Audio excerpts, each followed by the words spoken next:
2-0 the count on Bonficini.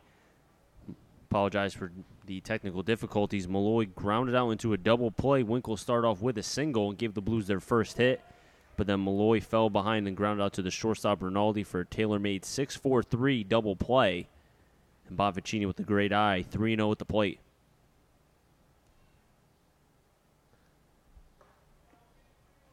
And 4 straight pitches, and Bonficini's going to walk. Bonficini came in with 12 walks to 15 strikeouts. You better add another one there. 13 walks to 15. A very well-balanced player. The Bristol Blues have it first. Bonficini with 2 hits last night, so Worcester being very careful with Bonficini tonight, not giving him anything to hit, even in his first at-bat with nobody on. First pitch to Peyton Stevens, must have been low, 1-0. Peyton from Central Connecticut State University, 247 average, 1 home run, 11 RBIs, but 28 strikeouts. Peyton prone to being able to go down via the K. And Mancini right there overthrowing, as you saw now, Koffel going out to talk with his young righty. And AJ, I think, we know that there are scouts at the game. You're a pitcher. You're basically seeing them, and you notice the radar guns are there. As a young kid, as you see Sheehan and Mancini both pitching, and we see the high velo, do you feel like at times that maybe they're trying to impress with the gun? Sometimes you see some scouts, some radar guns, and you tend to overthrow, and that can be counterproductive, even from a standpoint of Mancini, who doesn't have the most overpowering stuff, but he's kind of more of an intellectual thrower out there. So he's going to slice and dice you as opposed to kind of overpower you with his stuff. And sometimes you're a little big, and everybody's talking about velocity and spin rate. And sometimes when you see those scouts, you really work yourself up. But for Mancini right now, I think he's just gonna have to settle down to get a double play ball earlier this inning. But another ground ball could get him out of this one. 2-2 count on Peyton Stevens with Ramsey potentially up next with Brancato in the hole. First time we've seen Ramsey since the doubleheader against the Pittsfield Suns when he caught game 1 of the doubleheader when Jake Regula was on the mound. 2-2 to Stevens. Swung at him, missed. 3 strikeouts for Mancini. And if you take away the walk to Bonficini, could have a potential 6 up and 6 down. But heading to the top of the third, a pitching duel here at historic Muzzy Field. Chris Saunders and AJ Fabry on the call. You're watching the Bristol Blues on the Bristol Blues YouTube channel.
Top of the third, 0-0 your score. The Bristol Blues with only 1 hit that came off the bat of Winkle, but then was quickly erased on a double play by Malloy, a walk to Bonficini, then a strikeout by Stevens.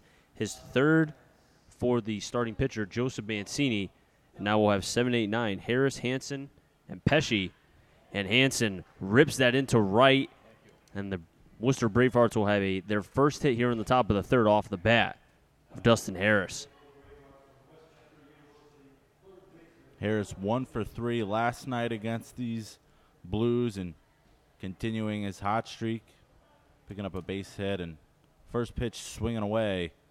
And sometimes that's the best way to buck a hot pitcher who's feeling himself. And he's Emmett Sheehan. You got to think he's thinking that nobody's going to touch his fastball all night. But if you're sitting dead red on the fastball, jumping all over it early, and that's exactly what Harris did. Got himself a base hit. Third baseman, number 19, Hansen at the plate, 171, 6 runs, 13 strikeouts. Does go to Westchester. Swings and misses on a fastball in, 1-1.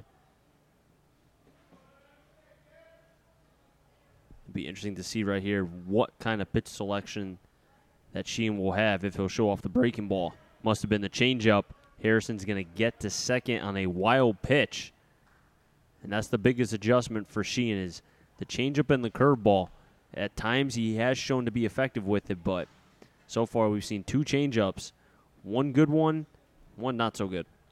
Sometimes when you're throwing that changeup, you can just grip it a little bit too tightly, and if you hold on to it too long, which Sheehan did, he just spiked that one into the opposite batter's box. Winkle unable to handle it. And that ball gets past the diving Lamparco. Harris is going to round third, throw cut off by Bonficini, and the Worcester Bravehearts get their first run of the game between both teams, 1-0. RBI single by John Hansen. And that wild pitch comes around to bite Emmett Sheehan. Good piece of hitting there from Hansen. Again, you have to think there's some chatter in the Worcester dugout right now. Guys who have already seen Sheehan one time through coming back going, hey, he's pouring that fastball in there. Be ready for it in any situation. And Hansen jumped all over that one. Good piece of hitting, smacked it right back up the middle. Lamparco just out of the reach of his glove, able to trickle into center field. Harris coming around to score, give him an early lead. Chopper to Malloy have a chance to turn 2. 5, 4, 3, double play. And it all started with Malloy, knew and had patience and awareness with Hansen, who not very fleet of foot, and then Pesci as well. And Osberg was able to make the nice turnover to Bonficini for the double play and picks up Sheehan after giving up the RBI single. Looked like Sheehan there might have tried to drop in a changeup. Pesci way out in front, rolling that one over, and Malloy perfectly placed, and it's routine right after that, and pitcher's best friend there from Sheehan, able to get him one step away from getting out of this inning. Ricciardi back up for his second at-bat of the game, grounded out back to Sheehan weakly in the first. Ahead in the count is Ricciardi, taking a big cut but missing, 2-1. And the first pitch by Ricciardi by Sheehan was a changeup, and it was high. So again, the off-speed pitch is not working for Sheehan. 3-1 the count, and AJ, I got to tell you, you can envision the type of stuff that Sheehan can have, but if he doesn't have the curveball or the changeup working, he's basically a one-pitch pitcher, to state the obvious. And on that pitch right there was the changeup. Yeah, and you can see Ricciardi, a savvy veteran hitter, taking his time there against Sheehan, who's working quickly, trying to keep Sheehan off balance. And Ricciardi in his first at-bat, I think it was on his second pitch, he was swinging with a ground ball back to Sheehan. So, you know, a guy like Ricciardi, he's going to see a lot of pitches, and he did exactly that, just pretty much daring Sheehan to throw anything other than a fastball, and Sheehan not able to find the zone there. Ricciardi aboard with the walk. 30-second pitch coming from Sheehan already with 2 down here in the top of the third. First pitch strike to Rinaldi, who struck out swinging back in the first. Rinaldi, an NEIBA All-Star selection this past year for Holy Cross. One of the top 20 prospects in New England this past spring. And you can see Sheehan, once he's getting that ball back from Ramsey behind the dish, he's ready to go. He's not wasting any time. 0-2 fastball low. Delayed steal. Ricciardi's going to get to second. And Bauman, I don't know if there was a little bit of confusion about who was covering the bag, but Ricciardi hesitated and then automatically went. And Bauman didn't attempt the throw. Now the Worcester Bravehearts have another runner in scoring position. 1-2 to Rinaldi. To the right side of the field, Stevens is going to track that ball to the wall and able to make the catch for the third and final out. But the Worcester Bravehearts do get one off the bat of Hansen. Dustin Harris getting to second on a wild pitch and came around to score up the middle. 1-0 is your score heading to the bottom of the third. You're watching the Bristol Blues on the Bristol Blues YouTube channel.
Eight, 9 then top, Bryce Ramsey, Giacomo Brancato, and back up to the top with Ian Osberg. Made them get on Alex Laparco. Worcester getting an RBI single off the bat of John Hanson to give them a 1-0 lead. And Joseph Mancini back on for his third inning of work. Shows off a nice little curveball, 0-1 to the 8-hitter. Ramsey hitting .364 in just 5 games played so far this summer, was a late addition to the roster. He's done the job thus far. In his last start, he went 2 for 4 against Nashua on the 30th. 0-2 fastball, foul back. And an interesting kind of roster alignment for the Blues. They're carrying 4 catchers: Ramsey, Winkle, Ballman, and De Los Santos. So Ramsey, his turn tonight. Breaking ball a little bit more outside. Ramsey did not chase. 1-2. Worcester Bravehearts owned the season series 5-4 after beating Bristol last night at a score of 3-2. 1-2 pitch.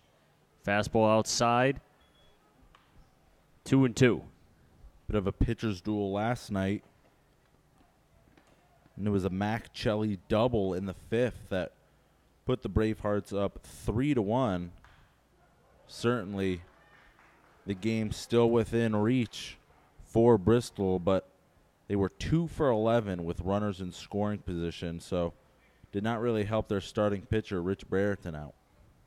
2-2 to Ramsey. Squibs it to first. Harris fields his position, and he's going to take it himself. Tag first. 1 down.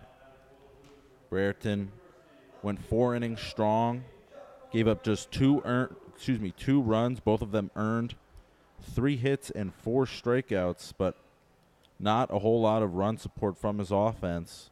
As I mentioned, 2 for 11 with runners in scoring position. That's going to bring up the 9-hitter, Giacomo Brancato. First pitch outside. It's impressive how, you always hear about in basketball, team who streaks last. Giacomo is able to take that into center. Going back is Pesci, takes a couple steps, and is able to make the catch for the second out. But going back to my point about how he who streaks last typically will lose or win depending on variations, you're looking at Worcester right now, 8-2 in their last 10. They came all the way back from the bottom tier of the FCBL to now second place. This team's hot right now. And, Chris, we've talked about it. I mean, the way this roster is constructed, seemingly one of the most talented rosters in the league so far. Of course, you have Martha's Vineyard, who have pretty much maintained their first-place spot this entire summer. But, like you said, Worcester getting hot at this point in time.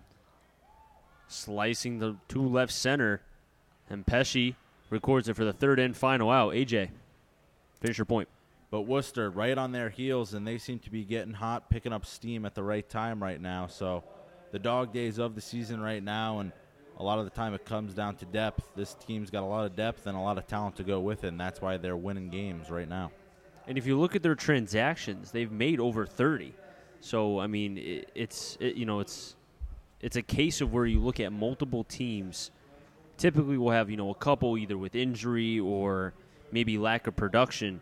But Worcester, it's almost like you're witnessing a major league club with either players being injured, you're dropping, you're signing. Some guys are maybe going back because of their colleges wanting them to watch their innings or such. So it's definitely, maybe a minor league to major league situation going on with Worcester. And this Worcester program, you got to give them credit. They're always at the top of the rankings in the FCBL every summer. They know how to construct a roster. They know how to develop talent and how to find the right guys. So you have to give them credit. And you look at some of the numbers, they're averaging 5.86 runs per game. That's second best in the league. And their team 3.04 ERA. That's best in the FCBL. So they're scoring runs and they're keeping opponents from scoring runs. And I mean, that's exactly what baseball boils down to, and they're at the top of the rankings in both those categories. So that's a winning formula right there. And this Worcester team has proven time in and time out that they have what it takes to not only compete in the FCBL, but compete for championships. 3, 4, 5, Michael Delacari, Edward House, and Jack Gonzalez made them get on. Brett Koffel. First pitch. Breaking ball, snaps it high. 1-0. Delacari, his last time up, flew out on a soft liner to Malloy, was able to make a diving play for the third and final out to end the first. 1-0 fastball, arm side away. Delacari had in the count, 2-0. And I think that's what makes, to put a ribbon on your comment about the Worcester Bravehearts, 2-0, way inside 3-0, is that you look at the Worcester Bravehearts. They pitch, they hit. Defense, they're ranked last, if I recall, in the FCBL. If they can just make the semi-normal average plays, they have a chance to be a very dangerous team in the playoffs. Absolutely, and good pitching beats good hitting, and so far they've demonstrated they got the right pitching formula. But something interesting to keep an eye on here from Emmett Sheehan as we go deeper into this game. He's already in his fourth inning of work. We'll see if he can maintain that consistent strike-throwing level. Sometimes he tends to get a little bit unraveled as things go later in the game. Obviously, he's able to keep his team either within striking distance or give his team a chance to win. But we'll see if he can keep things in control and avoid walking guys here. The payoff pitch to Delacari. Swung at it and missed. And Delacari not happy as he swings the bat on his foot. One down. Here in the top of the fourth, 3 strikeouts for Sheehan, and all of them being via the fastball. We have yet to see a breaking ball or changeup thrown by Sheehan, and we always talk about the adjustment from game to game that these kids have to make. Haven't really seen much of breaking stuff from Sheehan be able to get that consistency. Fastball inside, brushes back House, 1-0. House came in with a 480 average. And I think for Sheehan, it's a confidence thing. And you can throw as many off-speed pitches in a bullpen as you want when you're down there by yourself with just you, a catcher, and a pitching coach, as House takes inside. But when you get out here in a real game situation with guys in a different color jersey standing in the batter's box and fans in the crowd, it's a different situation. And if you make one mistake, it could lead to a couple runs. So once Sheehan finds that confidence to drop a curveball in or maybe a changeup in a real game situation, he'll probably be a little bit hesitant to throw those off-speed pitches. So we'll see here, nobody on, if he's able to kind of gain that confidence as he loses House. See, he's frustrated with himself, but can he make those pitches in real game situations? And when the game's on the line, is he going to have a plan B to fall back on? Now with everyone getting their second at-bat from Gonzalez all the way down to Pesci, the 9-batter, you need to at least show some remnants of a curveball or something to at least keep these hitters off, because if they're sitting dead red, anybody can hit a fastball. We see in the major leagues, guys throwing 103, 104, and batters being able to square it up. First pitch to Gonzalez. There's what looked to be maybe a changeup, was outside, but that's not a bad spot. That's exactly where you want to place that changeup, and that's a good 2-strike pitch there because a hitter's probably going to be defensive, want to go chase something there, and that's a good put-away pitch right there from Sheehan. 1-0 skied into shallow left. Leparco going back, has it camped under. 2 down.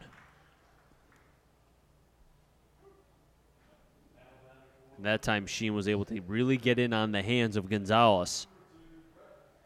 And that made the first baseman or rather the DH be on the defensive. Still a runner on at first. House, who got on via walk. Delacari started off, struck out. House walked, and then Gonzalez flew out to Leparco. And now we're at the catcher, the 6th spot, Brett Koffel.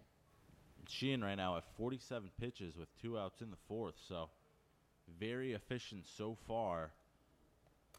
Going to have to bear down here and keep that pitch count low. And that's going to hit Koffel. Pitch that got away from Sheehan. And on the Bravehearts have runs on first and second. Koffel seems to really favoring his left shoulder. You can see there something that Sheehan struggled earlier this summer was the arm side control, and that one way out of control, hitting Koffel, who's still a little bit shaken up down there at first base. But the unforced errors from Sheehan can come back to hurt him a little bit.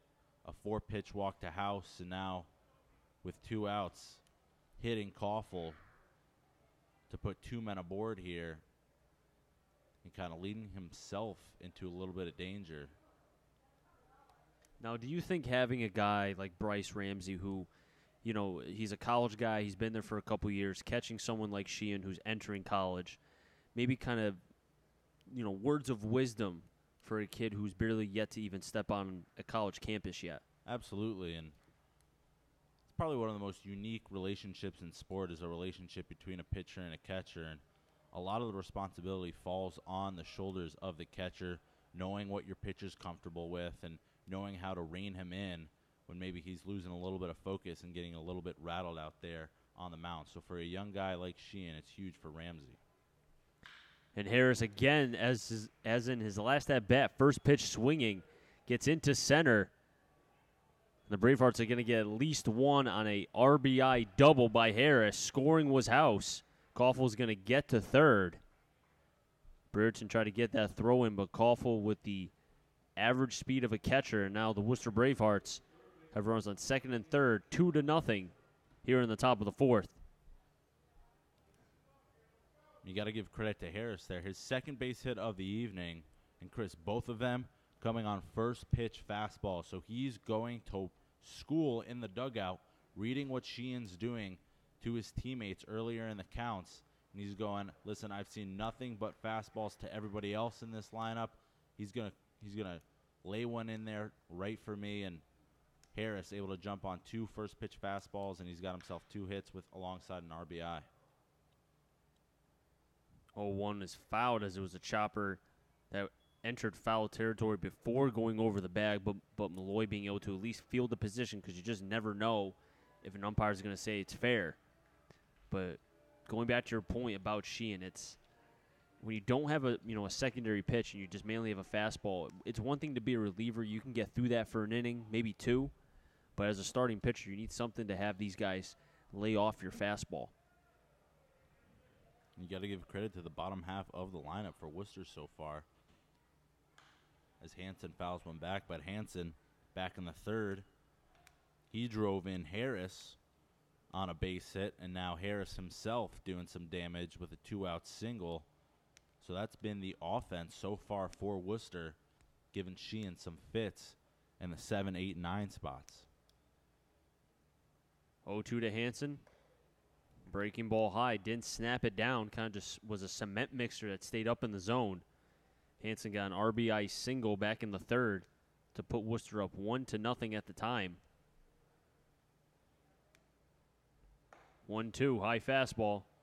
Checked his swing, 2-2. And Sheehan a bit fortunate there. And that previous pitch, the off-speed pitch that missed high, and thankfully for him it was out of the strike zone, but if that thing laid over the plate, could have been damage.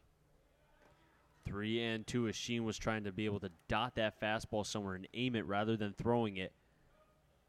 First base is vacant, but you would rather face the 9 batter in the next inning rather than trying to be able to face him if the bases are loaded.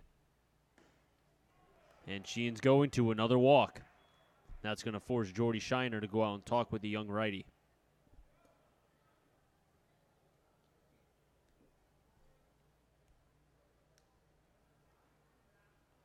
So it looked like a harmless inning for Sheehan. 2 outs and a man on first after a hit batsman, a base hit, and a couple walks. Now a big jam here. Bases loaded, 2 outs. And you have to think now with Sheehan's pitch count climbing that Ronnie Palmer is going to be looking to his bullpen. As you can see, Sheehan has lost the strike zone a bit, and that's something that I was looking for out of this start for Sheehan is was he going to be able to carry over that success that we saw? He retired the first 6 batters in a row. Was he going to be able to carry that into the 4th, 5th, possibly 6th innings? But right now, in a little bit of hot water, bases loaded, 2 outs. And he's facing the nine hitter, Joseph Pesci, and he swings at the first pitch and fouls it back 0-1. Pesci came in with a 272 average, 8 RBIs, 9 walks, 11 strikeouts. And typically, if you have a chance to face the 9 batter, you would rather do that in the next inning, which would be the 5th. But Sheehan, with his lack of control, 2 walks so far in this inning alone, as Ramsey has to really stretch out for that one to keep that ball from getting behind him. 1-1. Sheehan's now facing the 9 batter. And I think if you're Sheehan, I mean, you can't really afford the luxury of picking and choosing who you want to face. You just got to throw strikes and get outs right now. 1-1 to the left side. Malloy bobbles it for a second. Can't regain it. That's going to go down as an error by Malloy. 3-0. Worcester is up, and Sheehan kind of showing a little bit of his frustration, slapping his hand into the glove, and that's not a good sign by a young pitcher. Kind of, personally, AJ, I don't like that. That's showing up your teammate right there. And that's something that Sheehan will learn, but I mean, definitely a play that Malloy will tell you he should have made, and a couple of slow chops, and I think Malloy just kind of laid back on that instead of charging it and coming into it. And he might have been thinking about rushing the throw over to first, but just unable to handle that dribbler that really should have been the final out of the inning. And now an 0-2 count on the dangerous Mariano Ricciardi. 15 walks to 18 strikes, or 18 strikeouts. Ricciardi, even in an 0-2 count, is always a threat to be able to do something, put the bat on the ball. Fastball, uncompetitive pitch, 1-2. And that error is just so frustrating mentally. As you can see, Sheehan, his body language a little bit perturbed after that. And for a young pitcher who's struggling to throw strikes, when you get those outs, you think you should get out of the inning. Leparco plays it on the line, tosses over to Osberg, fields his position well, but the Worcester Bravehearts score 2 on an RBI single by Dustin Harris, or RBI double, pardon me. And then an error by Malloy, who nets another 3-0, right into the bottom of the 4th. You're watching the Bristol Blues on the Bristol Blues YouTube channel.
2, 3, 4. Leparco, Brereton, Winkle. If any of them get on, Justin Henry Malloy. Leparco gets hit on the hand. He's going to be rewarded with first base. Leparco is the one that ended the bottom, or rather the top of the fourth, on a toss over to Osberg, and now was able to get on at first. Down by 3. Bristol needs to find any way to get on base. A lot of game left in this one, and so far for Bristol, they've been able to see a lot of pitches from Mancini. It's just a matter of making things happen, and the hit batsman, especially Leparco, dangerous on the base pads, is exactly what you want to see if you're Ronnie Palmer. Brereton looking at a breaking ball outside, 0-1. Brereton came in with a .302 average, 9 RBIs, 15 walks to a big amount of strikeouts. And if you're Brereton right here, maybe you want to think about laying down a bunt. See how far the third baseman playing is, Hansen. Breaking ball in, 1-1. If he can get himself into a advantage count, maybe 2-1 or 3-1, might be wise to drop it down to the third baseline. As you see the pitcher, Mancini, kind of falls towards first. So the closest one that could be able to reach that would be the third baseman, and he's playing well behind the bag. Another fastball in, or if he tries to bunt, he might just get hit. Brereton with 9 stolen bases on the season, so definitely got some wheels. Third baseman playing way back. But I think if you're Ronnie Palmer, after a leadoff hit by pitch, and your 3, 4, 5 hitters coming up, you really want to start a rally here. So you don't really want to give Worcester any outs. Maybe start something, put up a crooked number here in the bottom half of the fourth. Mancini down in the count, 2-1 to Brereton. Winkle on deck. Leparco was going on the pitch, but it's just going to be out of the reach of Harris. 2-2 is the count. Malloy on deck with Bonficini in the hole. Rather, pardon me, Winkle on deck with Malloy in the hole. Sun continuing start to rather set here at 7:50. A day that started out very bleary and dry. Breaking ball outside. And Brereton goes down looking. 1 down here in the bottom of the fourth. But a day that started out very bleary and dry has really turned into a nice day, but for the Blues, it's been a whole nother story. Trying to get the wheels turning here. Down 3-0. Gonna have to scratch and claw. Went down 3-1 last night up in Worcester. Able to get one back in the 8th on a double from Dylan Reynolds, cutting the lead to just 1.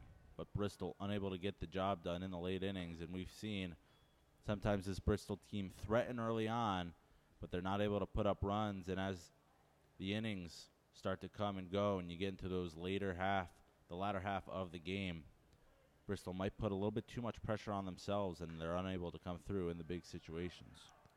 Fastball in on the hands, and Winkle's able to foul that back towards the Bristol Blues bullpen. 1-2 with 1 out.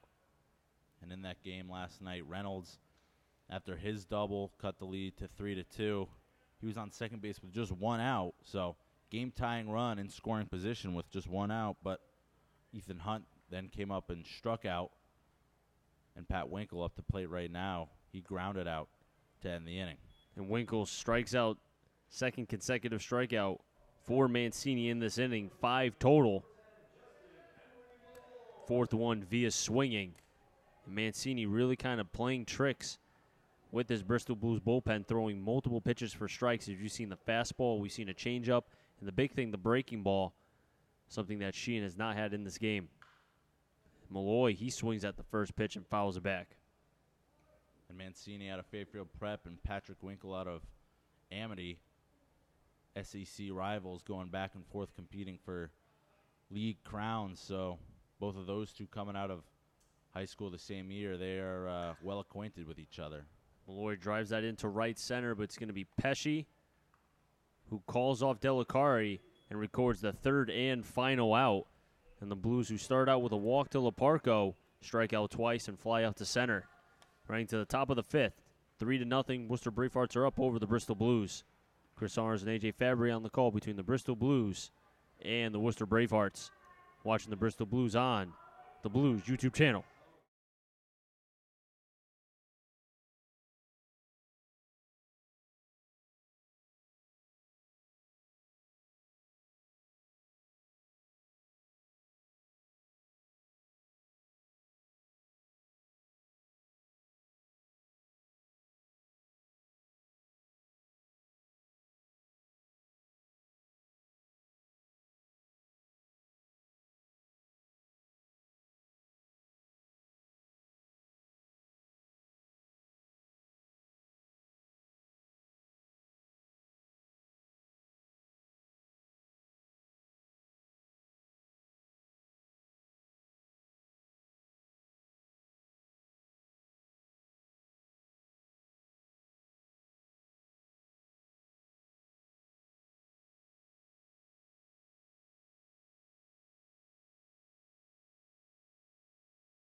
Back here at Muzzy Field on the Bristol Blues YouTube channel, the Bravehearts coming to bat. It'll be Chris Rinaldi, Michael Delicari, and Edward House, 2-3-4 for Worcester. Emmett Sheehan back on for his 5th inning of work. He deals first pitch strike on the off-speed stuff.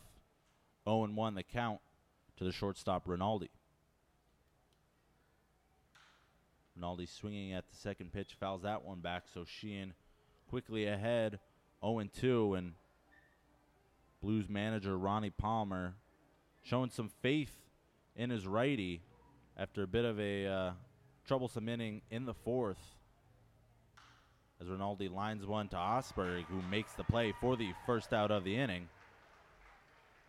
Ronnie Palmer showing some faith after giving up 2 in the 4th on an error from Justin Henry Malloy and a base hit off the bat of Dustin Harris. Sheehan at 67 pitches.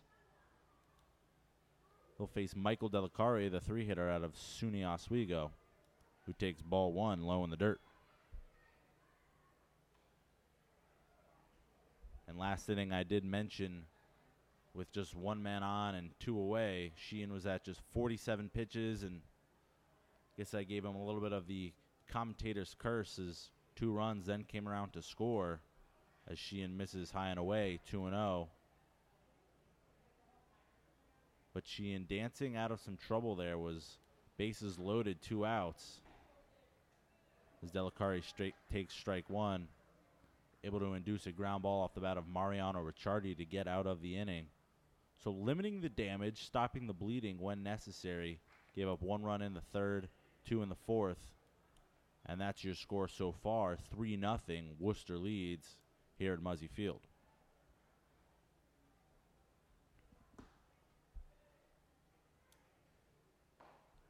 Delicari swings and misses at that off-speed pitch. Count will run full. Delicari batting .316 with 3 home runs and 21 RBI. The right fielder leads the league in base hits with 36. Payoff pitch swung on and missed. Delicari goes down, his 2nd strikeout of the day. Sheehan's 4th of the evening. So 2 away quickly for the right-hander, but we've seen some 2-out rallies for Worcester, so we'll see if Sheehan is able to put him away here. First pitch off speed, misses high, 1-0 the count to House, the left fielder. And we do have bullpen action for the Bristol Blues. The 1-0 fastball catches the outside corner, count even, 1-1. And if you're looking at both pitchers between Emmett Sheehan and Joseph Mancini, 1-1 misses away. you can kind of see the difference between both in terms of the development of their breaking stuff. Tale of 2 stories almost. Mancini relying primarily on the off-speed, pitching backwards. 2-1, lifted into the right center gap. Stevens giving chase. He's not going to get there. It'll bounce off the face of the wall, And House will stand up safely at second base with a 2-out double. So Sheehan unable to complete the 1-2-3 inning. And once again, Worcester has a little bit of a rally going here with 2 outs after the double off the base of the wall from Edward House. And the second time that, well, the Yankees are down 5-0. So that's great. But going back to the point, this is now the second inning where the Bravehearts have an opportunity with a runner on second. First pitch to Jack Gonzalez, the designated hitter, misses outside, 1-0. And that's what makes this Bravehearts team as dangerous as they are, because even with 2 outs, they can still get you in any fashion. There is not an easy out in this lineup. 1-0 check swing, but it'll roll foul down the third base side. And you're right, Chris. There may be some dangerous bats at the top of the lineup, but so far it's been the bottom of the lineup that's come through and pressed Sheehan, putting up 3 runs so far. And we're getting to that point in the lineup right now that Sheehan has struggled with. But Gonzalez 0 for 2 on the day. The 1-1 misses way outside, 2-1, as Ramsey had to come out of his crouch to corral that pitch. And House especially, he's been a Blues killer between the doubleheader and then today. It just seems like there really isn't a hole in the swing where at least the Blues can try to be able to extradite that. 2-1 to Gonzalez, swung on, grounded to the right side. Osberg is there. He fields and flips to Bonvicini for the final out of the inning. So Sheehan able to work out of a 2-out jam, and he strands House at second base. But the Blues still trail here 3-0 at Muzzy Field as we head to the bottom half of the 5th. Chris Saunders, AJ Fabry here on the Bristol Blues YouTube channel.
Joe Mancini back in there for his 5th inning of work, looking to maintain the shutout.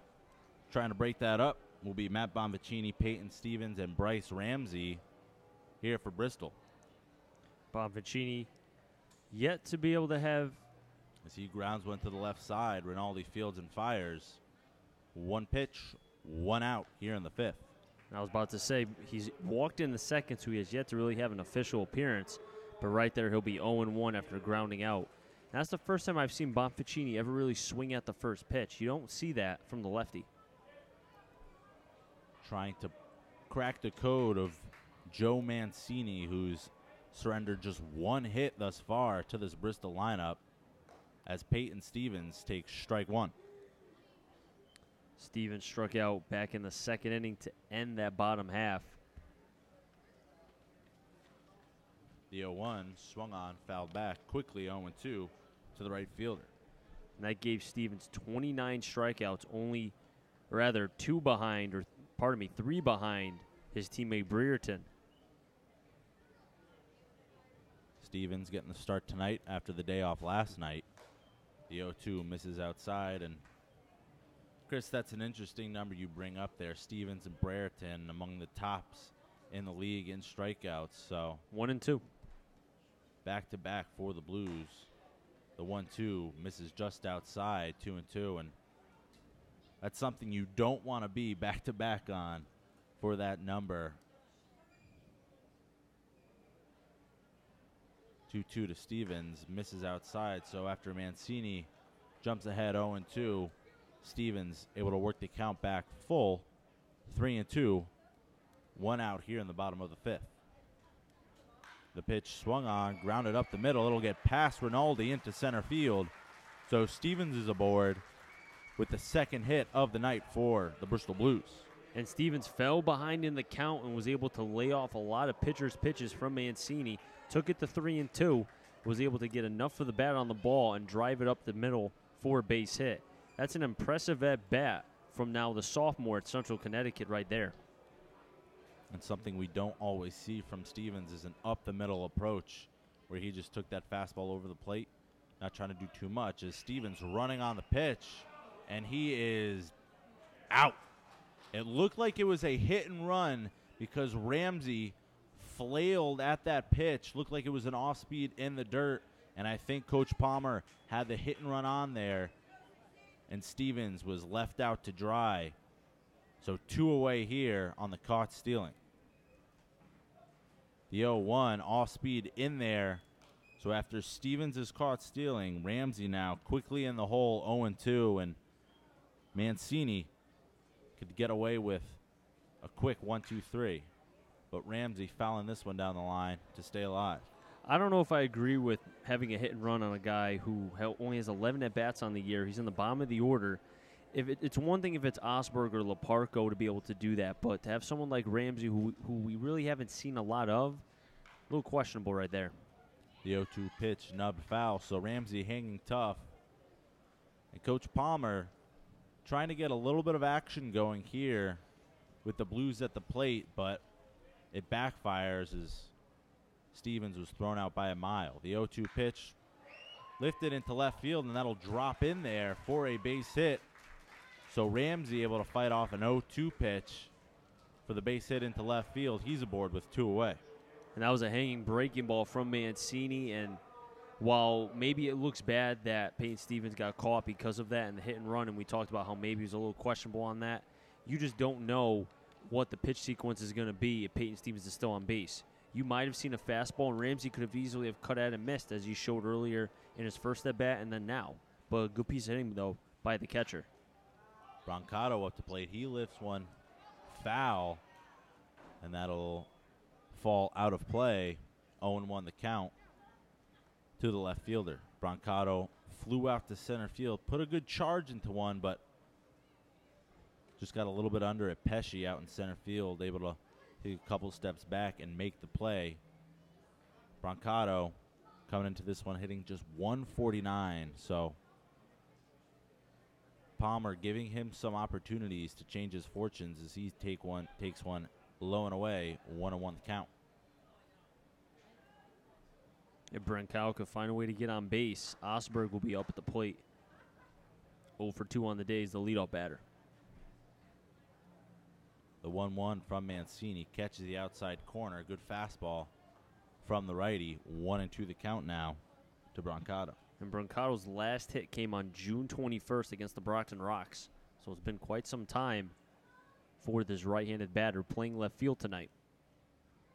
And the 1-2 off speed. Caught a piece of Brancato, and he'll walk it down to first base after Mancini looked like he just lost control of that off-speed pitch. Just broke right over Brancato's elbow. So first and second now. With the top of the Blues lineup, it'll be Ian Osberg. Ramsey off second, Brancato off first, with 2 away here in the bottom of the fifth. And now that caught stealing really looms large here. You could have bases loaded with 1 out in the top of the order, but now first and second, 2 down. Osberg takes inside 1-0. And you're exactly right, Chris.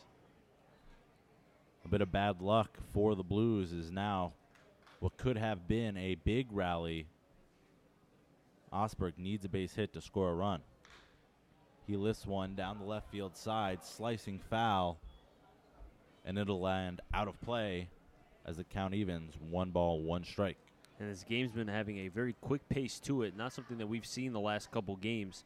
It's been an hour and 8 minutes, and we're already in the bottom of the fifth. The Blues are still 3 runs. It's not a lot for a team that has averaged over 4 in its last 7 games. So if you're Bristol right now, 1 an inning, chip away. Osberg swings at that one, rolls one to the right side. Harris fields, throws to Mancini, covering first for the final out of the inning.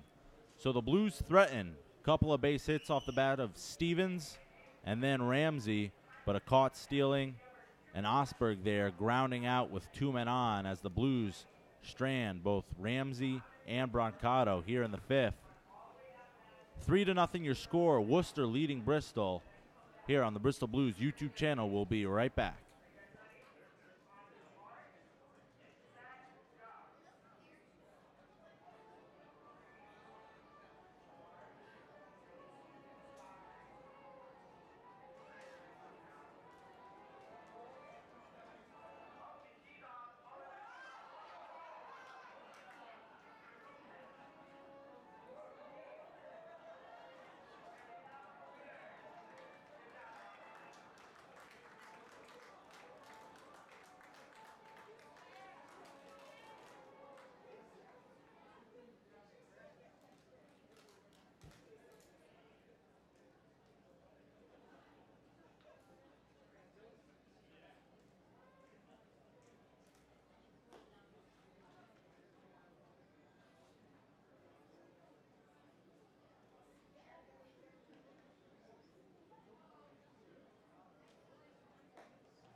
Back here at Muzzy Field, top of the 6th.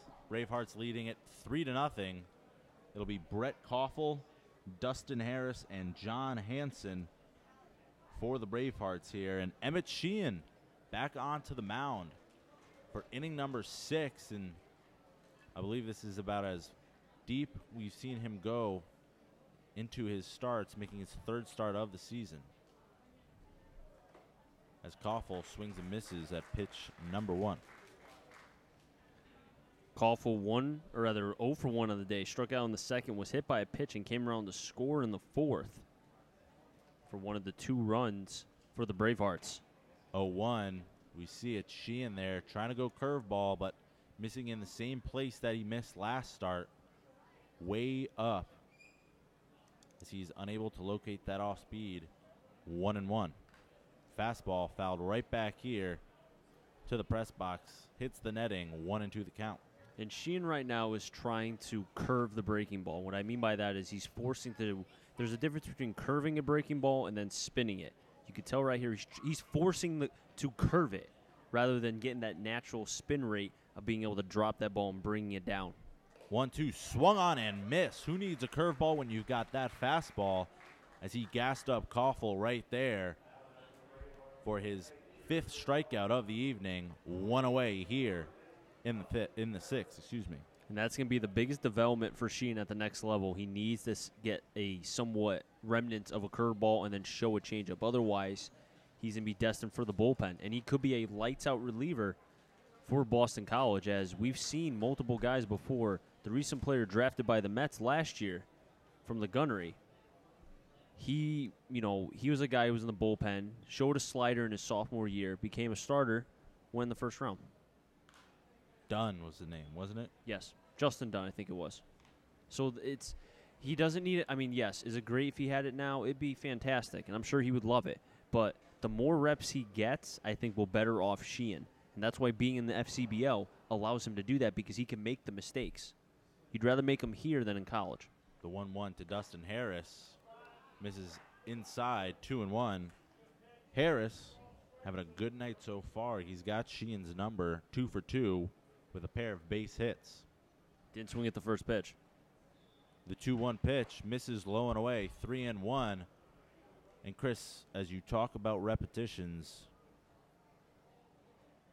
Sheehan now at 88 pitches, so Coach Palmer certainly letting his starter hang out there as Harris rips one into right field, the third hit of the day for the first baseman.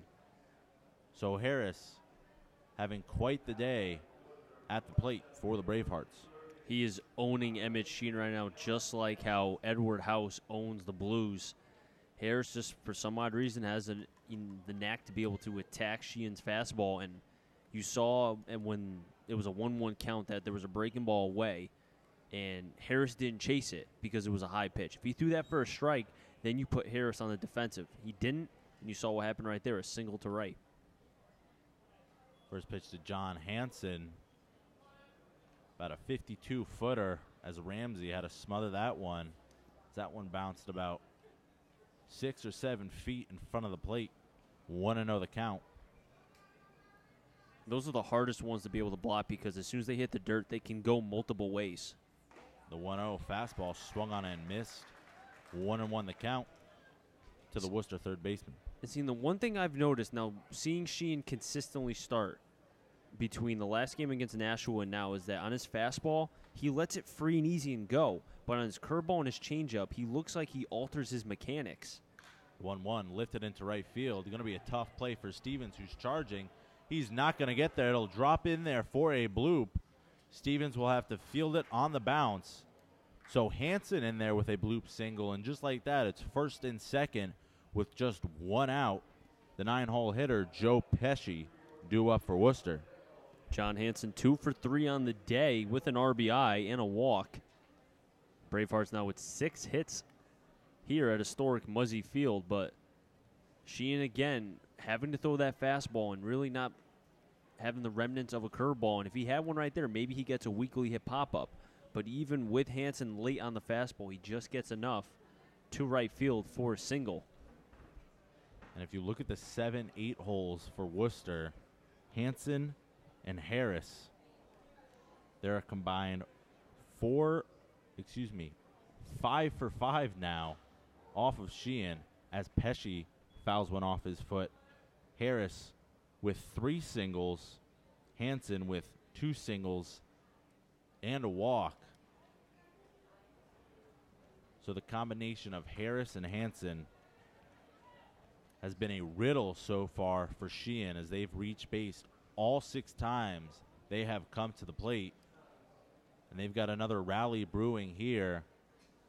First and second, 1 out, 0-1 the count to Worcester center fielder Joe Pesci. Double steal on. The throw from Ramsey goes into left field. So Harris will come around to score.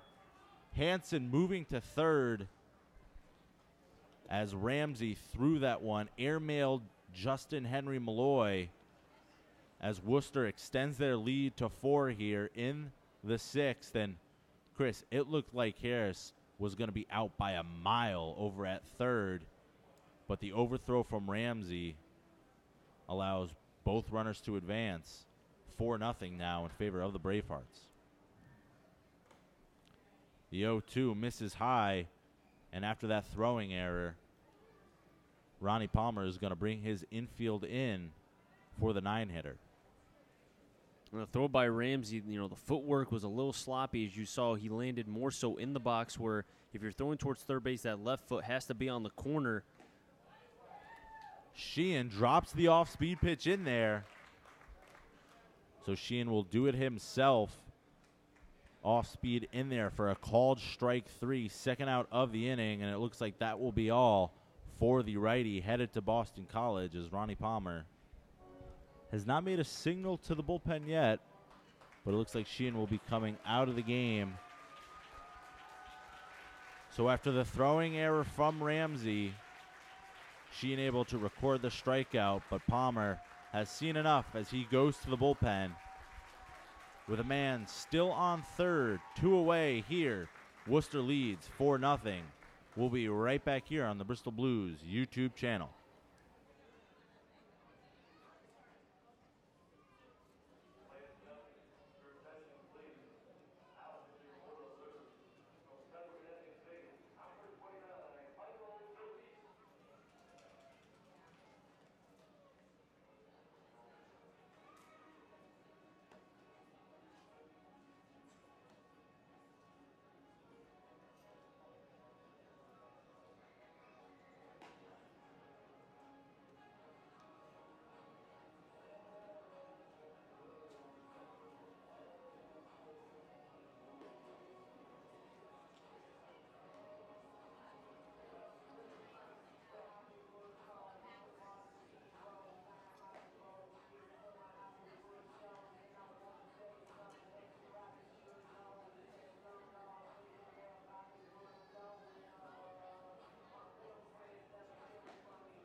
So Ronnie Palmer going to the bullpen. It'll be Michael DeLeese, the righty out of Sherman, Connecticut, on to face the top of the order, Mariano Ricciardi out of Worcester, who takes ball one. So DeLeese coming on here in a bit of a tight situation. 4 runs in already for Worcester. A man still on third, 2 away, facing the always tough Mariano Ricciardi. The 1-0 pitch swung on, line down the left field side, but slicing foul. And Chris, I believe you have the line on Emmett Sheehan. 5 2/3, 6 strikeouts, 6 hits, 3 walks, 27 batters faced. Better than the 7 walks, but the progression a little stalled for Sheehan. 1-1 fastball misses high, and Sheehan's defense just did not do the job behind him. An error from Justin Henry Malloy allowed a run to score, and then the throwing error from Ramsey. As Ricciardi grounds this one to the right side, Osberg bobbles it, but recovers and tosses to Bonvicini for the final out. But again, Sheehan out of this one. Michael DeLeese able to come on out of the bullpen to record the final out.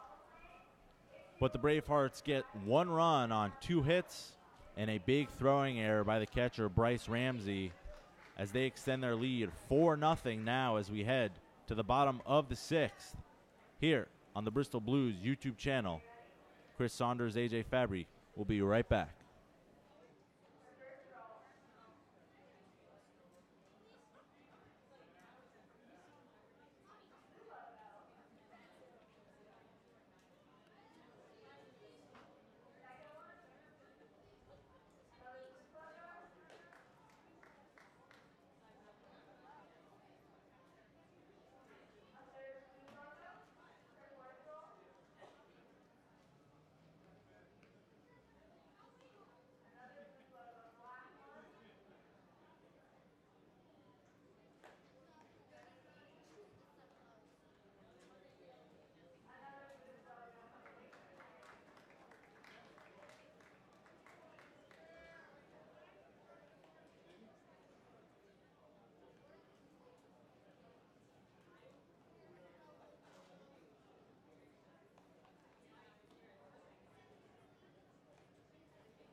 Bottom of the 6th here at Muzzy Field.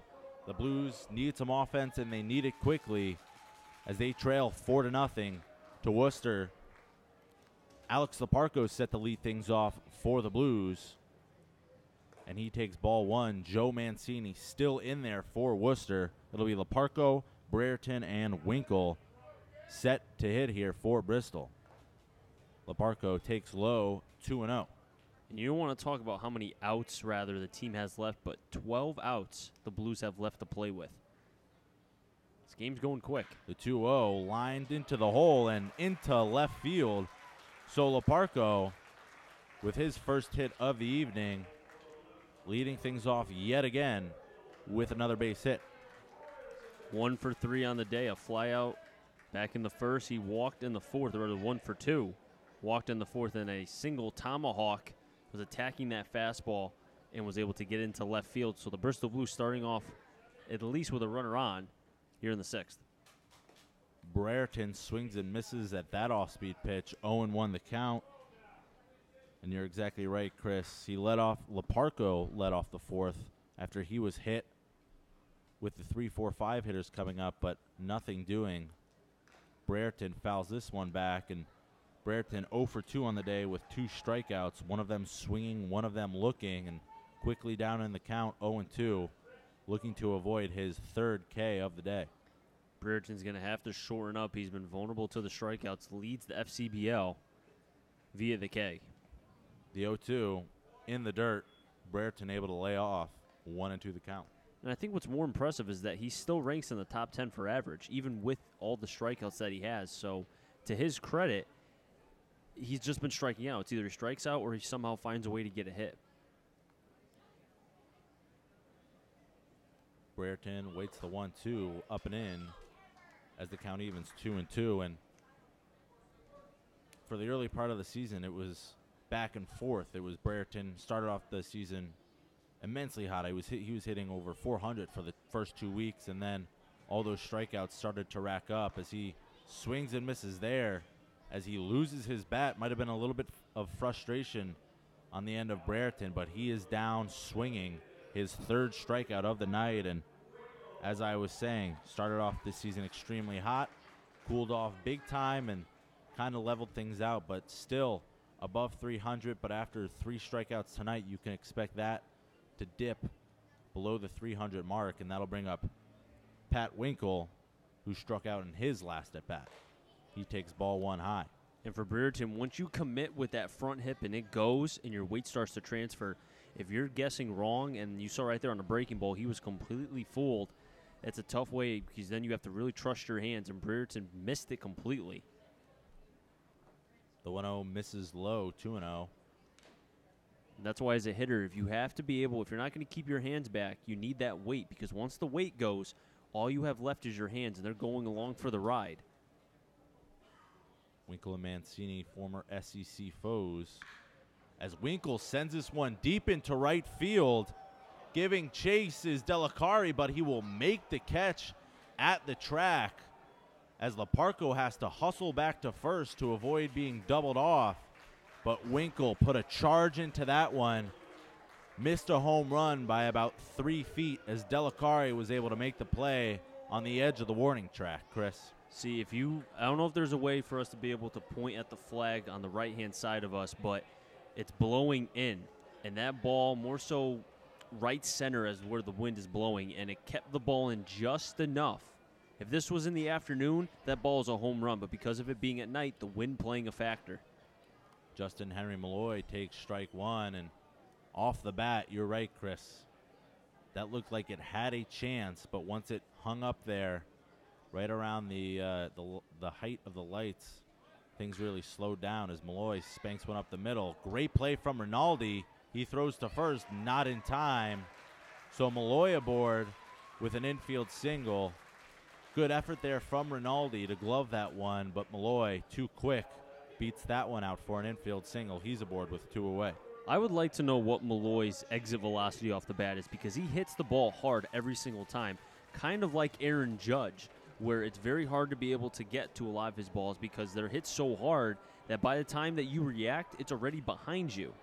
But even with Malloy, he came into today 225, 3 home runs, 13 walks. The strikeouts have been one of the big bugaboos for him, but you can just dream of what this player can be because he has a very electric bat. So a pitching visit here from Worcester as Mancini now up to 83 pitches. The Bravehearts looking to maintain the shutout here, but Bristol looking to break through with 2 men on and 2 away. This time it'll be Matt Bonvicini, the first baseman, to the plate. He's 0 for 1 on the day. He walked in the second and grounded out in the 5th. Leparco off second, Malloy off first. The pitch swung on, fouled back. Second time we've seen Bonvicini swing at the first pitch. He did it before and grounded out, and now again, very uncharacteristic from the sophomore now at UConn. Normally a patient hitter up at the plate, but taking a bit of an aggressive turn tonight against the righty who's headed to Boston College next year. Do you think because the Blues are down 4-0 that maybe he feels like he needs to get something going? Might be a little bit of some anxiety up there at the plate as they see a 0 on the board. Mancini misses high and away, but I think at this stage in the game, Mancini up there over 80 pitches. He's probably feeling some fatigue right now, so Bonvicini's going to stick to his game plan and see a lot of pitches in this at bat. The 1-1 swung on and lifted into left. House is there, and he will make the play to end the inning. So once again, the Blues strand a couple runners. This time it's Leparco and Malloy on first and second. So after 2 hits, the Blues unable to cash in. Bonvicini flying out to left to end the inning 4-0 your score still here at Muzzy Field. We're going to roll on into the 7th inning.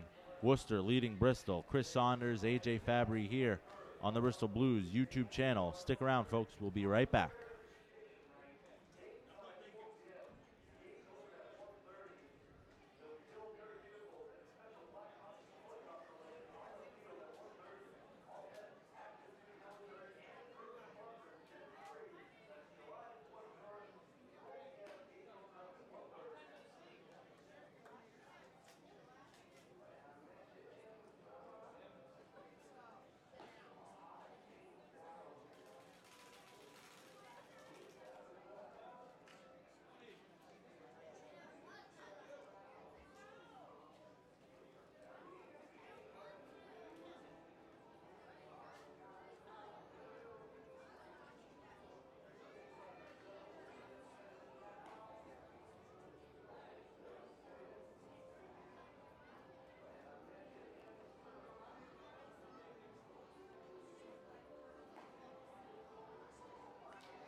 Top of the 7th here in Muzzy Field. Michael DeLeese looking to hold this lead at just 4 for Worcester. It'll be Rinaldi, Delacari, House. The righty deals off speed, strike 1. We'll give you some numbers on DeLeese, number 29, out of Central Connecticut. 0-1 on the season with a 5.40 ERA. The 0-1 pitch catches the inside corner, 0-2. Just the 3rd appearance for DeLeese. Started one game, came out of the pen in the other. As I said, a 5.40 ERA, 5 innings pitched, and 8 hits. Not a number you like to see, but Rinaldi chasing there, swings and misses, and Ramsey will complete the play at first. So 3 pitches and a strikeout from DeLeese. 1 away here in the top half of the 7th. And Rinaldi came in 2nd in the FCBL on average. But with 3 strikeouts and a flyout, 0 for 4 on the day, that average is going to dip. That'll bring up right fielder Michael Delacari. He takes ball 1. Delacari, the hit leader in the FCBL, still searching for his first of the evening. 1-0 looked like an off-speed pitch that missed the inside corner. 2-0.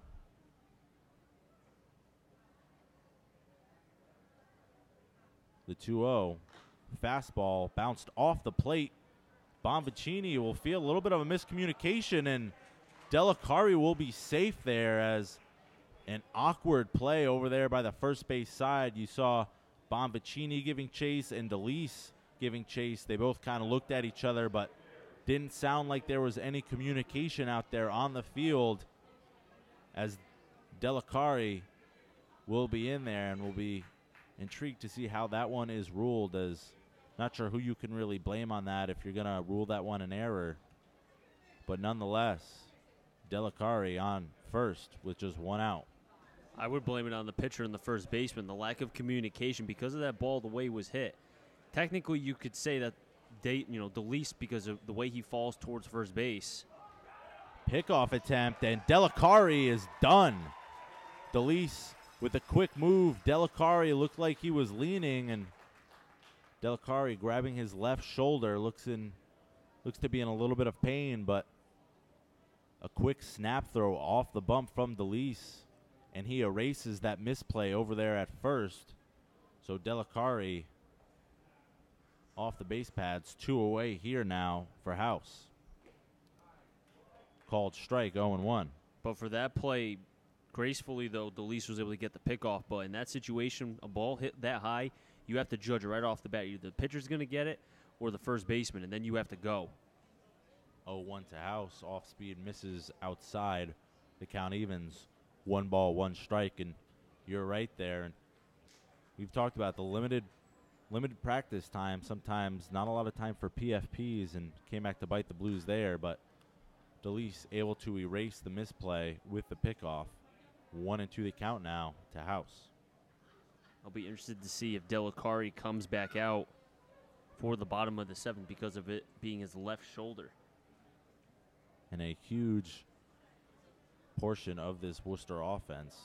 Hopefully he's okay. The 1-2 pitch misses outside. House 1 for 2 on the day. A double back in the 5th. A ground out in the 2nd. And sandwiched in between that was a walk in the 4th. And he came around to score the first run of the day. This one is lifted into left. Brancato has to move back a couple steps, but he will make the play.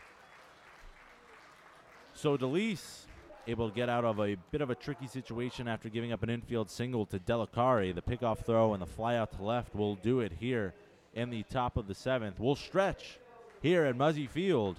We head to the bottom of the 7th. The Blues still trailing 4-0. Chris Saunders, AJ Fabry here on the Bristol Blues YouTube channel. We'll be right back.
The Blues are running out of outs here at Muzzy Field as we head to the bottom of the 7th. They're trailing 4-0 to the Worcester Bravehearts. Joe Mancini back out for his 7th inning of work. Peyton Stevens swings at a first pitch strike, fouls it back, 0-1 the count. And I'm surprised that Mancini's out there because of how high his pitch count is, but it looks to be some bullpen action, so there might be at least 1 or 2 outs. Stevens fouling that one off third base side. To see how much Mancini can get, because the depth on this team in the bullpen for Worcester is pretty well known, as you stated before, AJ, being one of the top-ranked teams in the pitching department. Mancini at 88 pitches, quickly ahead of Stevens, 0-2. The pitch misses high and away, 1-2 the count to the right fielder, who is 1 for 2 on the day, a single and a strikeout. The 1-2 pitch popped foul, and Stevens was the victim of a caught stealing back in the 5th, as it looked like Ronnie Palmer had a hit and run play as Bryce Ramsey was unable to put the ball in play. So Stevens a bit hung out to dry there as he was gunned down by Koffel behind the plate. The 1-2 pitch fouled back again. So Stevens putting up a good fight here, 1-2 the count. Dakota McFadden warming up in the bullpen, number 17, the 6'4", 230 from Keystone College, going into his senior year from North Carolina. Mancini kicks and fires. Peyton grounds that one to short. Rinaldi fields and fires to retire the right fielder. 1 away here in the 7th.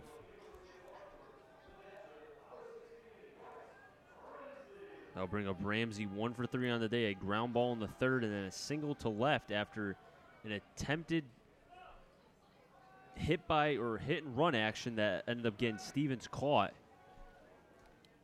So we'll see what Ramsey could do right here with 1 down, and he's not going to be doing it against this starter, Mancini. He's getting taken out. Worcester going to the bullpen here. So Mancini's day is done, and you have to applaud the youngster. 6 1/3 innings strong. No runs on 5 hits. So the Bravehearts will go to the bullpen here in the 7th. Bryce Ramsey set to hit. Bottom of the 7th. The Blues still chasing 4 runs. We'll be right back here on the Bristol Blues YouTube network.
So Worcester manager J.P. Pine making the move to the pen. It'll be Dakota McFadden, the big righty, set to face Bryce Ramsey, the catcher. He checks his swing. Called strike 0-1. Ramsey 1 for 2 on the day with a base hit. The 0-1 pitch catches the outside corner 0-2. And the line on Mancini, 6 1/3, 6 strikeouts, 1 walk, 5 hits, and no runs allowed. A brilliant performance by the right-hander. The 0-2 swung on and missed. Ramsey down on strikes. So McFadden comes in. Good morning, good afternoon, good night. Ramsey down on strikes for the second out of the inning. McFadden, the 6'4", 230-pound right-hander, could probably play offensive line for the New York Giants because they need help, but a big, tall right-hander, a little bit long in the back, which is surprising coming from the righty. Brancato squaring to bunt there as that ball was fouled up into the mask of the home plate umpire, as Koffel will do the little courtesy walk out to the mound.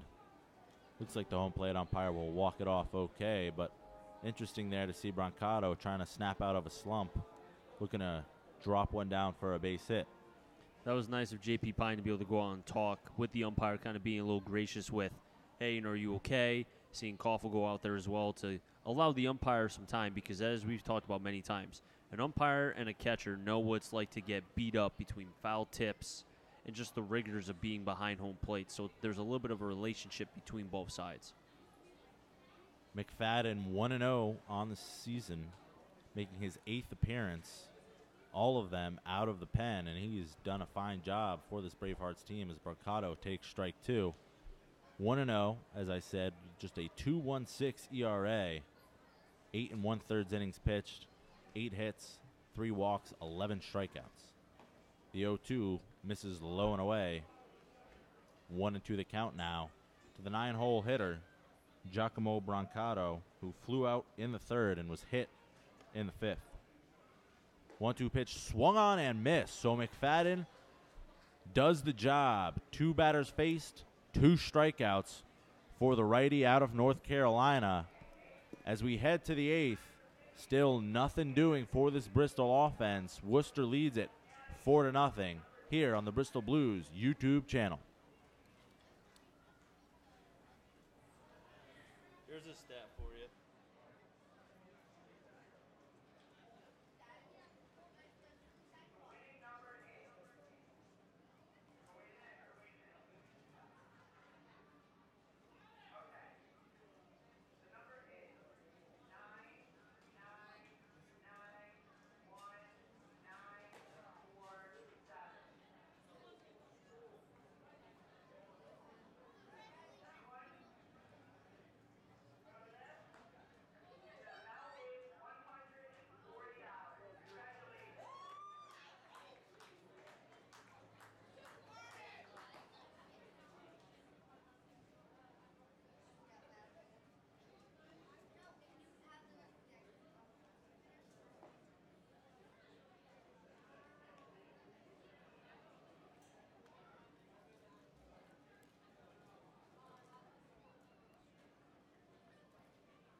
Top of the 8th, 5, 6, 7. Gonzalez, Koffel, Harris, fade them get on. Hanson, Bristol Blues down to 6 outs.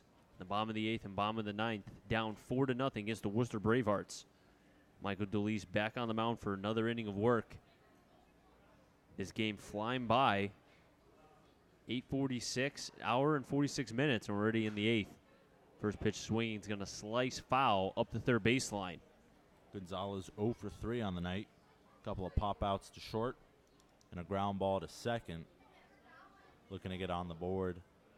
But for this Bristol team, in a game last night, 3-2 ball game where you had opportunities to score. 0-1 in the dirt. Gonzalez checked his swing. But tonight, just really, off the top of my head, thinking about it, Chris, just no legitimate threats. Everything's come with maybe 1 or 2 guys on, but 2 away. So they've had to come up with a big hit. And when you put that kind of pressure on yourselves as an offense, it could really go south. And tonight it just hasn't provided any dividends for Bristol.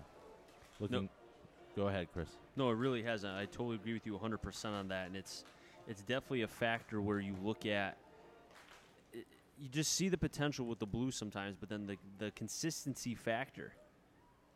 1-2 to Gonzalez to the right side. Osberg charging, fields and fires it over to first. 1 down here in the top of the 8th. And, AJ, what do you do with this Bristol Blues team because of the consistency?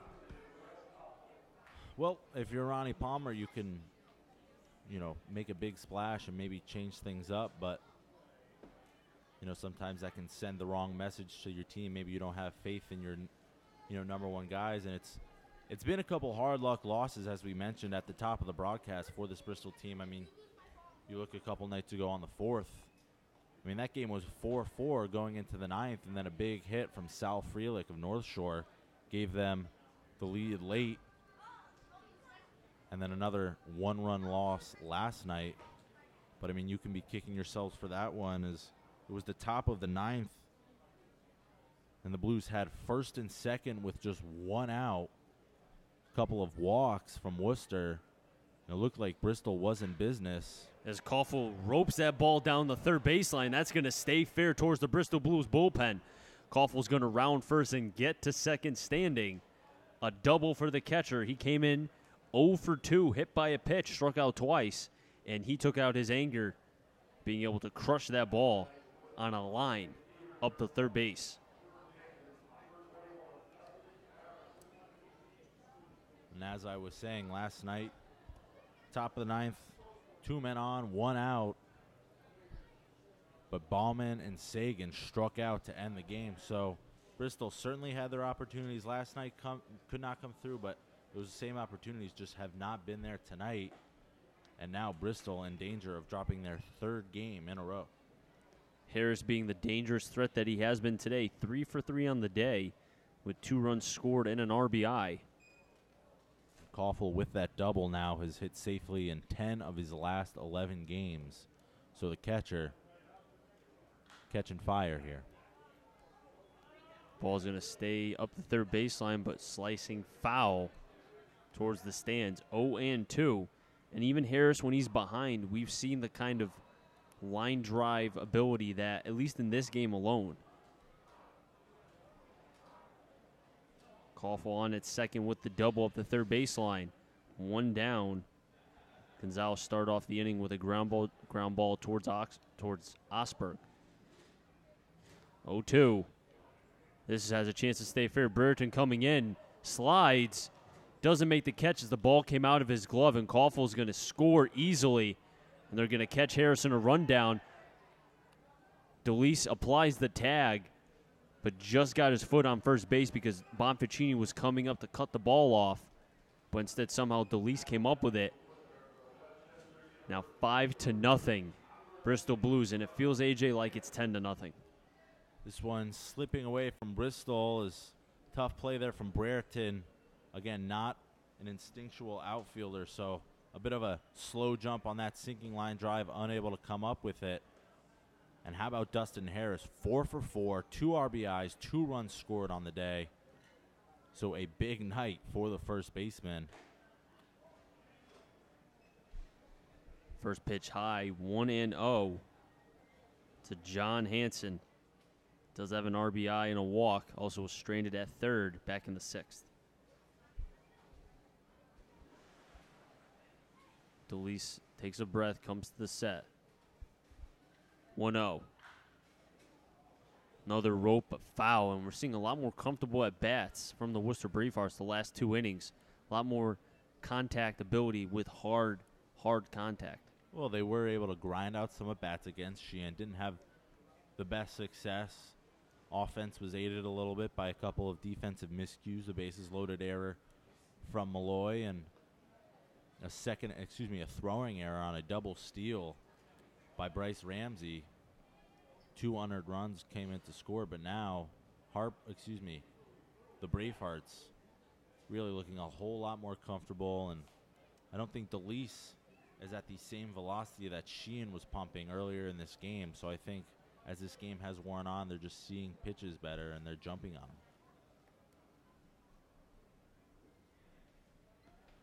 Pesci on deck. Ricciardi. Throw back to first. Michael DeLeese does have 1 pickoff, so thus far was able to get Delicari, who went back kind of holding his left shoulder, but was able to come back out to play right field in the bottom of that inning.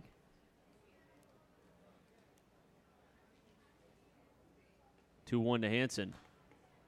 Foul back. We'll do it again. 5 runs on 9 hits for Worcester. No runs on 5 hits and 2 errors for Bristol. Those 2 errors were critical misplays earlier in this game that led to 2 runs and kind of added to the frustration of their youngster, Emmett Sheehan, who was really firing on all cylinders through the first 2 innings. Retired the first 6 batters he faced. Got into a little bit of trouble, but his defense just not able to help him out behind him, and that's what led to the 4-0 lead, and now 5-0 almost seems insurmountable as the Blues only have 6 outs to play with on offense. Mark Silvestri warming up in the bullpen for the Blues. Payoff pitch.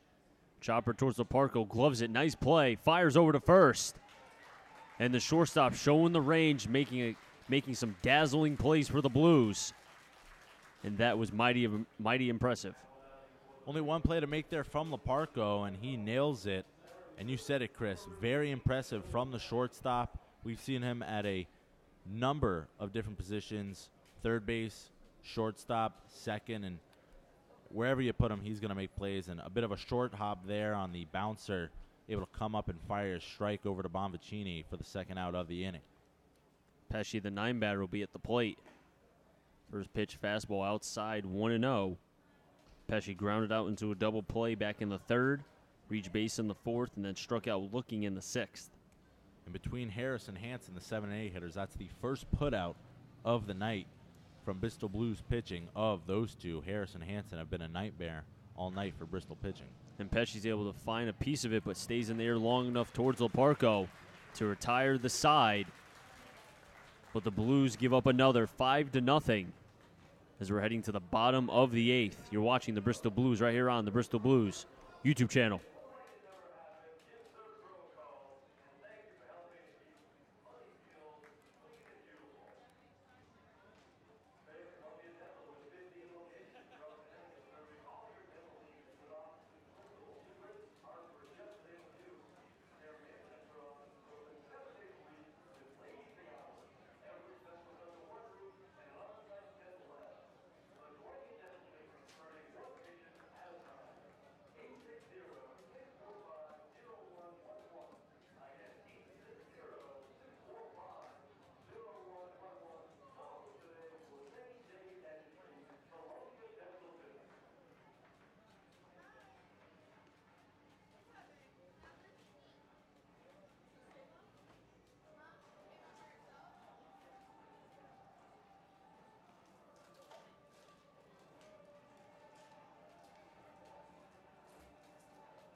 Bottom of the 8th, we're back up to the top. Osberg, Leparco, Brereton have made them get on Winkle. Blues down 5-0 in Worcester. The scoring line, 1 in the 3rd, 2 in the 4th, 1 in the 6th. And Worcester just able to consistently get guys on base and pester Sheehan. A couple of those runs did come with 2 outs, and they've been able to do what Bristol hasn't. Get guys aboard, apply some pressure, and we saw that pressure crack the Bristol defense. A couple of big errors as Osberg takes ball 2, but ball game's not over yet, and if you're Bristol, you got the top of the order. A little bit of energy here. If Osberg can get on, get something going here. Osberg swinging and missing on a fastball away from McFadden, who now pitches in a clean inning. Came in, rather, it was a clean inning to begin with, but he came in with 1 out. Fastball away, 3-1. Struck out both Ramsey and Brancato.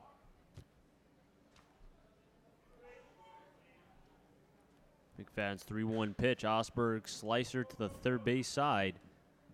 Shortstop Rinaldi able to gun down Osberg. 1 down. Bit of a disappointing finish to that at bat there. Osberg able to work the count to 3-1.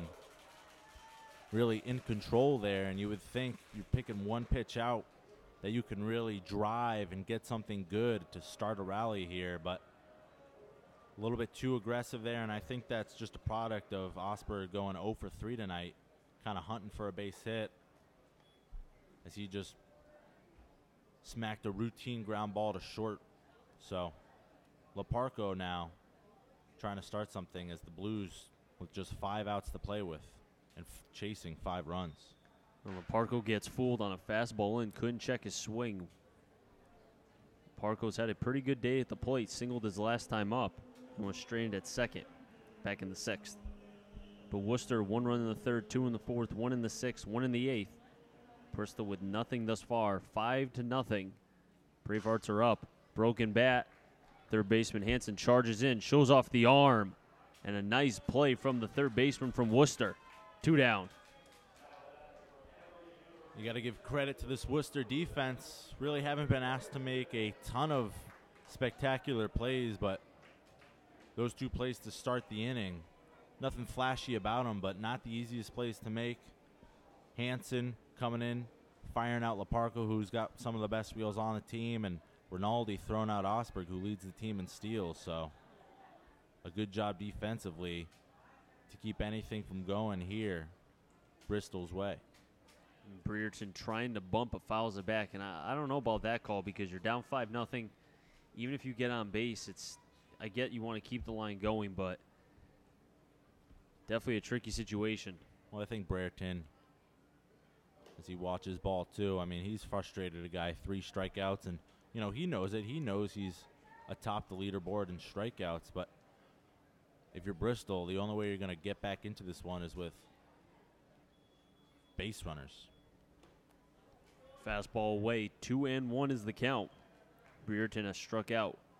3 at-bats, 3 Ks. 2 of them swinging, 1 looking in the 4th. Leads the FCBO in Ks. 2-1.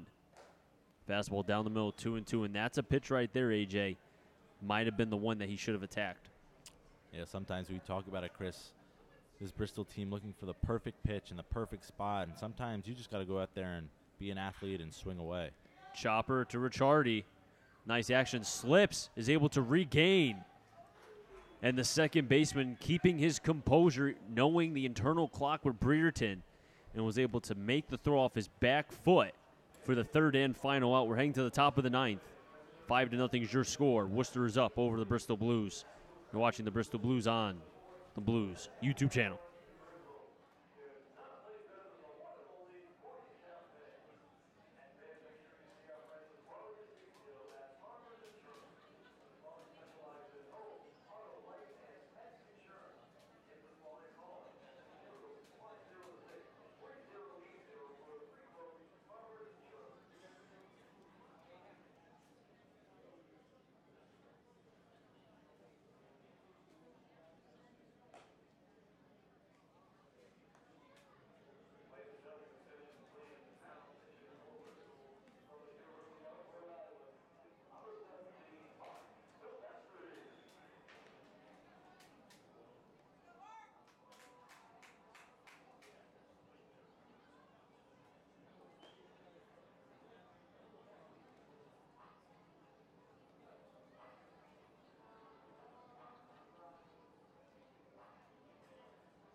we come back. Top of the ninth, we're back up to the top. Ricciardi, Rinaldi, Del Carri. Ricciardi with the nice plays. He kind of slipped on the grass, but regained his composure and got the out at first for the third and final out. First pitch from the new pitcher on the mound, Mark Silvestri. Silvestri, the righty out of University of Rhode Island, making his 14th appearance out of the pen, 1-2 with a 6.51 ERA. 1-1 is the count on Ricciardi. Silvestri making his first appearance since he suffered the loss in that July 4th game to North Shore. Breaking ball outside, 2-1. Gave up a double to Sal Frelick, an RBI double, and that turned to be the game-winning run as the Navigators went on to win 5-4. 2-1. High fastball, 3-1. And you look at the stat line on Silvestri, 19 and a third innings pitched, 26 strikeouts to 13 walks. He does have the ability to get the strikeouts, but at the same time, because of the way his mechanics are being so funky and a lot of movement, the consistency has always been a question. Full count, Ricciardi swings and misses on a fastball away. Let's see what pitch comes from Silvestri right here. Rinaldi on deck has struck out 3 of his 4 at-bats. Payout pitch coming. In the dirt low, and Ricciardi's going to get on via a walk. And Delice's line is final. He went 2 1/3 strong, giving up 3 hits, 1 run. It was earned. Striking out 1, but no walks. So coming in and doing the job, the righty from Central Connecticut. But control here, a problem now for Silvestri, trying to keep this lead to just 5. Breaking ball in, called a strike, 0-1. Rinaldi trying to be able to get his first hit on the day. Del Carri on deck with House in the hole.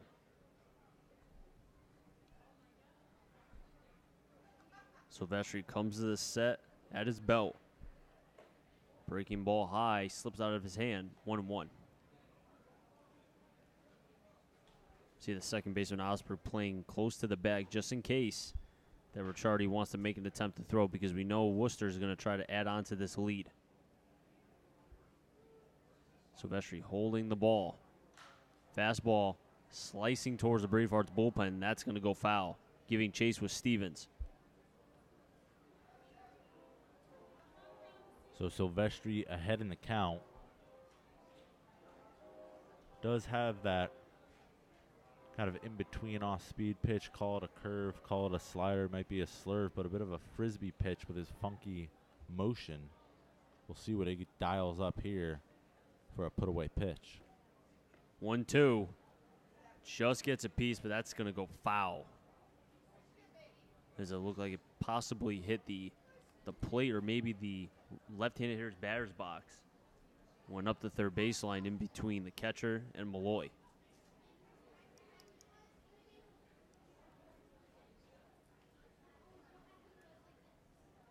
Some light tossing going on in the Blues bullpen. 1-2 to Rinaldi. Another short chopper. Malloy's going to have to charge it. Gloves it. Flings it over. And that's going to be another error for Malloy, as Ricciardi's going to be rounded all the way from third. Throw comes into home way up front. Ramsey had to go in between home plate and first base to come after that in the grass. And Rinaldi's going to get to third. 6-0. Another error for the Blues. Their third of this night.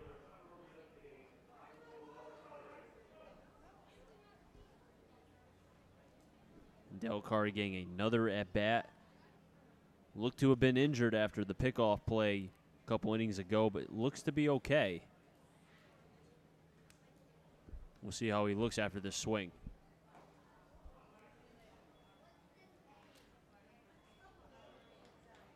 That one ruled a hit and an error, as it would have been tough to throw out Rinaldi. But Malloy just trying to force that throw in there. Airmailed Bonvicini, allowing Rinaldi to go all the way to third and Ricciardi to come around to score. So a couple of costly errors from Justin Henry Malloy over there at third, and looked like he was just trying to be a little bit too nonchalant, flick it over. As Bryce Ramsey tried to get the pickoff play from Rinaldi, who was leading a couple feet off the back from third. The Blues really throwing it around today, and that's why 3 errors and have almost gift-wrapped it at least a couple runs for Worcester. And in a game like this, when you're really struggling to score runs, we've talked about it, Chris, 4, 5 runs seems like a lot, and 6 runs seems almost like a double-digit lead, especially now when you only have 3 outs to play with if you're Bristol. 3-1 count on Delacari. House on deck. Ball gets away from Ramsey. But Rinaldi's going to stay at third. Delacari gets on via walk. Runners on the corners. Nobody out. Worcester up 6-0.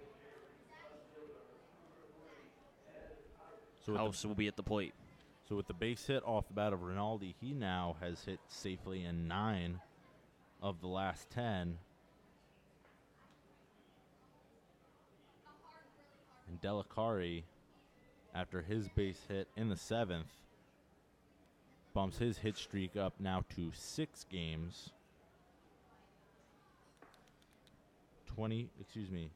37 hits. Once again, leading the FCBL. Silvestri working with some damage. Runners on the corners. Throws the breaking ball right down the middle. 0-1. House does have the ability to get the ball in the air.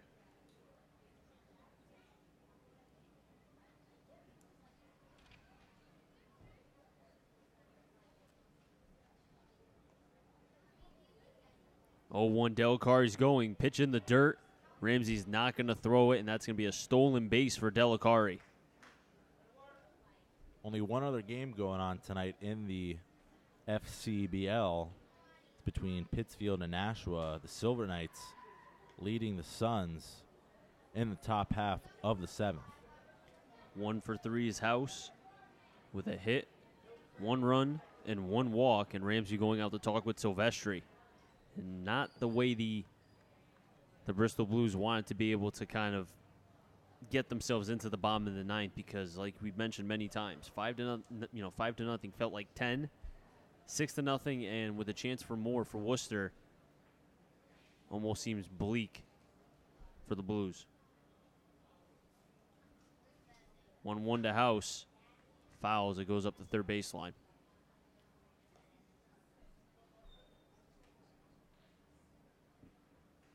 House 1 for 3 on the evening. Had a booming double back in the 5th. Walked in the 4th. Came around to score. So productive night for the left fielder. 1-2 to House. To the right side, that's going to get a run. Osberg will bounce the throw to Bonficini, but he was able to pick it. And Delacari's going to get to third. RBI ground out for House. 7-0. And Ronnie Palmer is going to go out and talk with Silvestri. Hasn't made a move yet to the bullpen. Palmer just staring, turned a little bit to his left.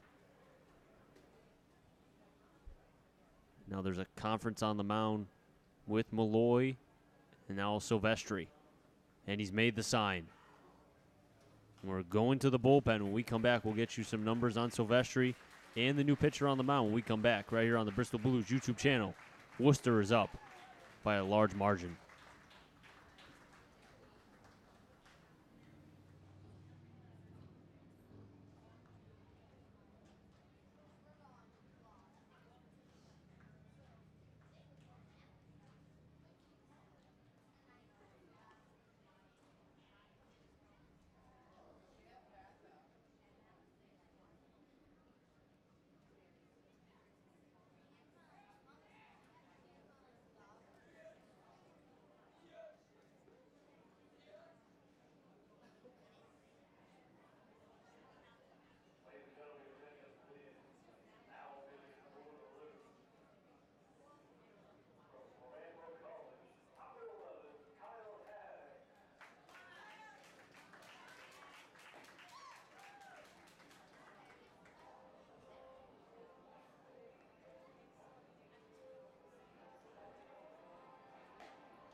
Pitching change for the Bristol Blues. It will be Kyle Hagg.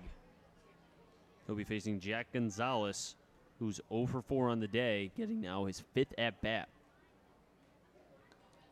Hagg making his 12th appearance out of the bullpen, 2-0 with a 5.19 ERA out of Ramapo College. Runner on third is Delacari in a throwing error by Justin Henry Malloy that overshot Bonficini, allowed another run to score.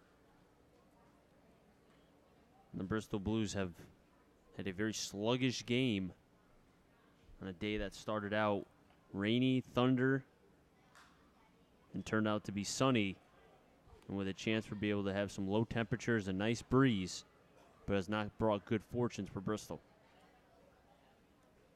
You got to give credit where credit is due, and that's the starting pitcher for Worcester, Joe Mancini, who was lights out tonight. Lot of zeros up on that scoreboard in Bristol's half. 1-1 gets away from Ramsey, and Delacari's not even going to take a chance. And if Worcester's going to win this game,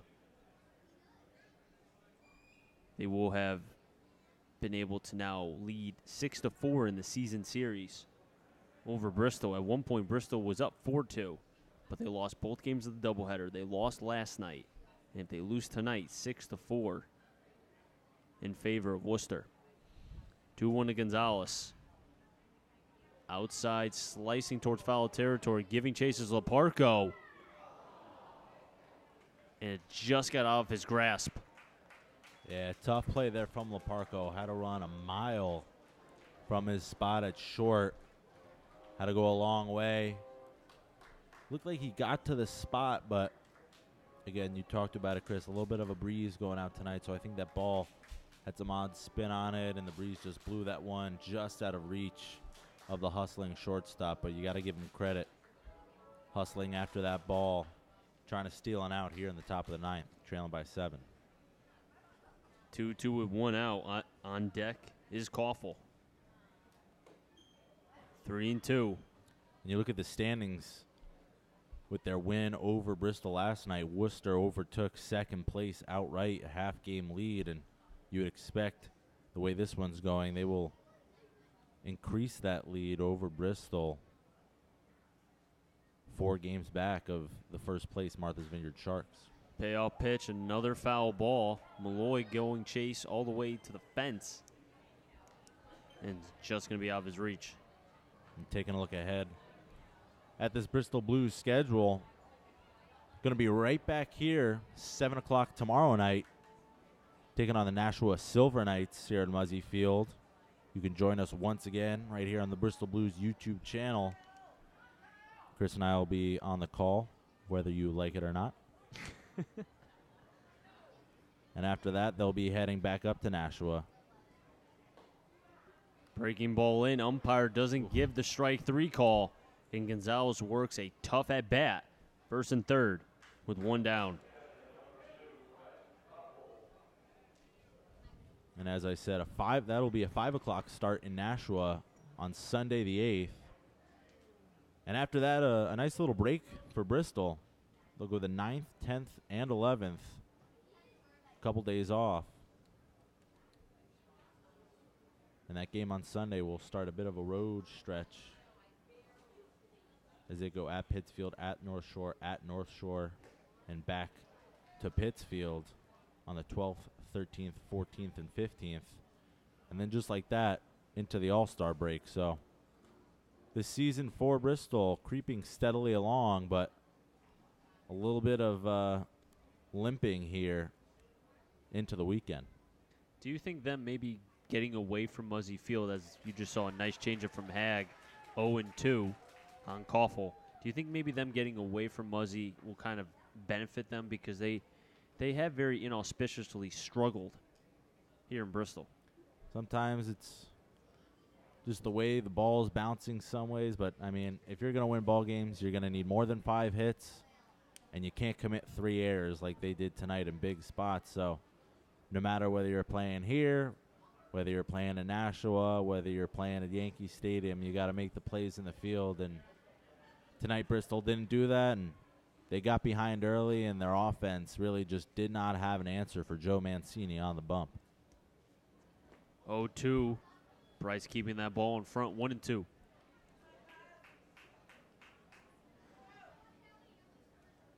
On deck is Harris. In the hole is Hansen. And the Blues do not want to have Harris come up with the bases loaded, as he's just been a thorn in the Blues' side. 1-2.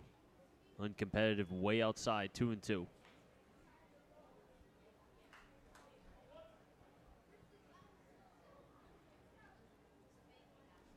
Hag in 17 1/3 innings pitched, 18 strikeouts and 18 hits, just 6 walks. So control normally not an issue for the righty out of New Jersey, but tonight with a couple of errant pitches and a walk already.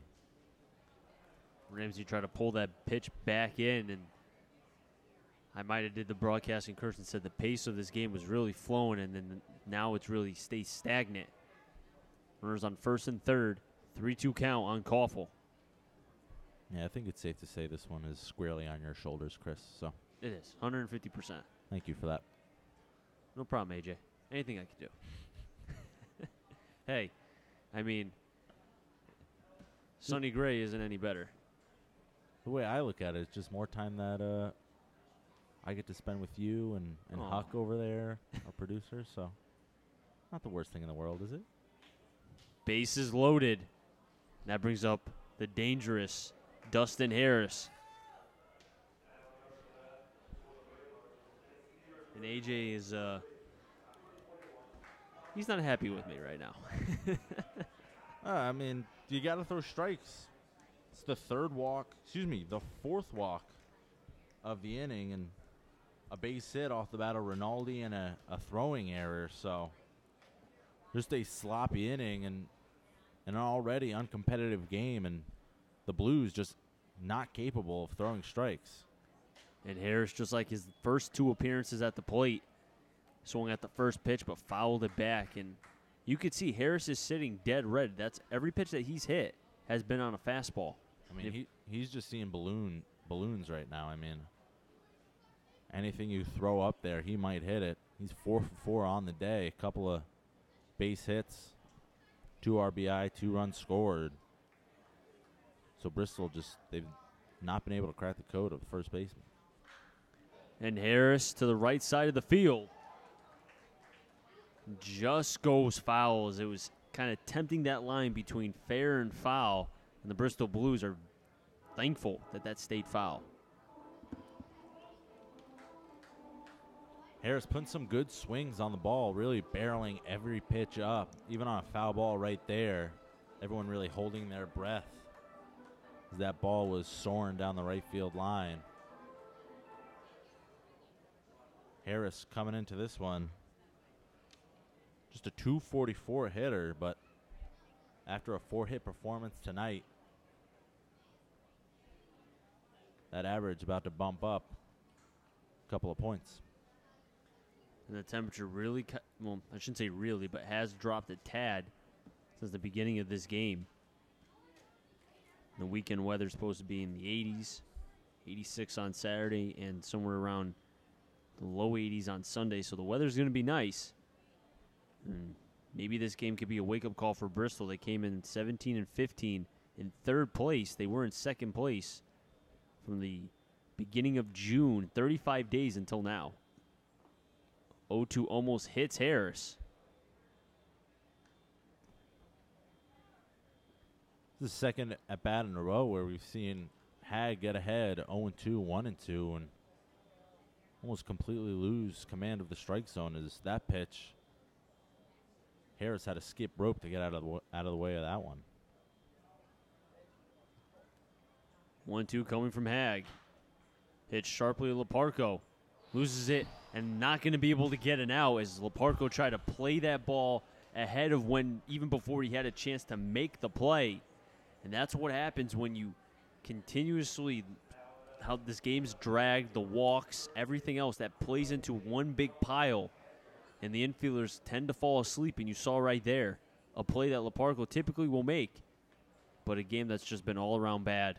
You said it, Chris. I mean, the walks start to pile up, and not only are you letting guys get on with 3 passes, but you're just letting your defense kind of fall asleep. And you can feel throughout this stadium right now, the energy is low. People are just kind of waiting for this one to end. And, I mean, these infielders and outfielders, they're human out there. They're probably feeling the same way. And Alex Leparco, as sure-handed as he is, just a bit of a mental lapse as much as it was a physical lapse over there. Just picking his head up a little bit too soon, and after a couple walks, and these infielders not really being into the game, that one kind of wakes you up, and sometimes you're just a little bit too slow reacting, and I think that's what Leparco was right there. And chance to get out of the inning, but we'll do it again, bases loaded. Just gets a piece as Hansen. 0-2 the count. Bases still loaded. The error by Leparco gave the Bravehearts another run. Runner on third is Gonzalez. On second is Koffel. Harris at first. Scoring on the play was Delicari.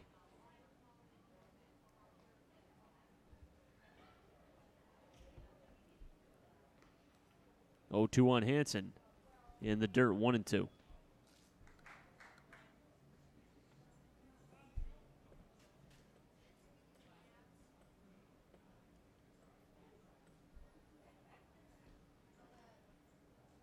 Any way for the Blues to be able to escape what has been an inning and a game to forget, as Hag now falls to an even count, 2-2 on Hansen. Hag now at 22 pitches and just 3 batters faced. So, lots of balls, lots of foul tips. Hag getting ahead in the count, but just unable to put away these Worcester hitters. And listen, they're up 8-0 now, but they're still chomping at the bit. These guys smell blood in the water right now. They want to, pad their stats a little bit. They're going after these Bristol hitters, not giving them any breaks. 2-2, and AJ, this kind of reminds me a little bit of the Nashua Blues game, where Nashua had a tough time throwing strikes. The Blues were just sitting there waiting for pitches, and they just didn't get them. And that's kind of how it's been the last couple innings here, where the pitching, particularly in this inning alone, between Silvestri and now Hag, the strikes have not been anywhere close. Payoff pitch, struck out and missed. Is Hansen, 2 down. Yeah, a bit of a mini version of that loss. As you see, Ronnie Palmer having some words with the home plate umpire, but he will come out what looks like to make a move, and Ronnie Palmer going to the pen here. But like you said, Chris, I mean, that Nashua game, the roles were reversed. Bristol taking advantage. They won that one 17-3, and I think Nashua finished the game with something like 8 errors. So an ugly performance from the Silver Knights, but a similarly ugly performance tonight from Bristol. 8 runs on 10 hits and 4 errors by Bristol that have led directly to runs being scored. So, not the performance that Ronnie Palmer was looking for. And you can look back at this in specific points in this game. Just the Blues really gave this one away. I mean, you got to give credit to the Worcester defense and the Worcester pitching, as Bristol was not able to mount any type of comeback and silence any type of rally. But, I mean, you look back at the 2 Justin Henry Malloy errors that led to runs, the Bryce Ramsey overthrow that led to some runs, and right here, the Alex Leparco error, obviously in garbage time, but just stringing this game along, and really not a whole lot that this Bristol team could do to come back for. And 8 runs scored by the Bravehearts. 5 of them earned. So you can't give free runs away, especially to this Worcester team that we've talked about, Chris. They are on the up and up right now, and getting ready for the All-Star break.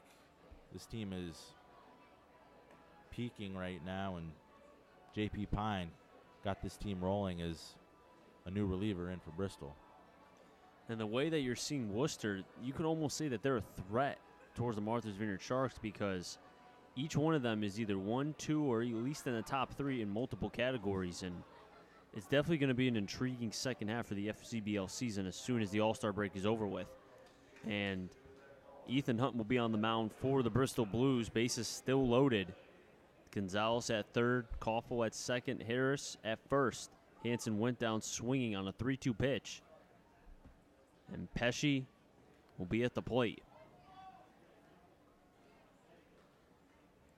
Pesci 0 for 4 with 1 strikeout. First pitch high, 1-0, and there comes a point where, a guy like Ethan Hunt, he's not a pitcher, so if he gives up runs here or if he falls behind, pitching is not his first position. He's a hitter and an outfielder, if you want to say that. Can play anywhere in the outfield. Hunt making his 4th appearance out of the bullpen, and I think from Ronnie Palmer's perspective, he was thinking, listen, I don't want to see any more of these walks, any more of these balls. I just want to get a guy in here who's, not essential in our bullpen rotation, but is going to come in here and at least throw strikes. Let these Worcester hitters put the ball in play and give the defense a chance to record an out here. 1-1 to the left side. Malloy gobbles it up. Makes the throw at first.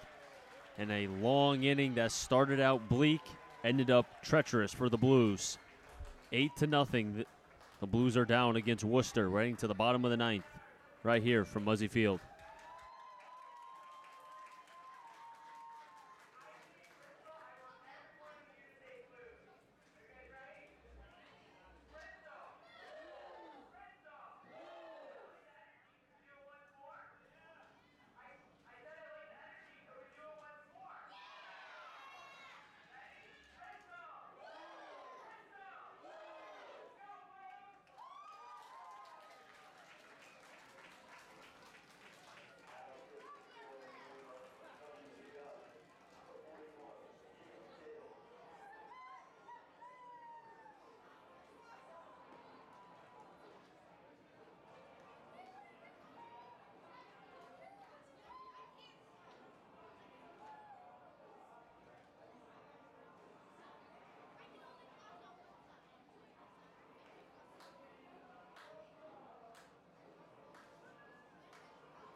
Bottom of the 9th, we will have Ethan Hunt pinch hitting for Patrick Winkle.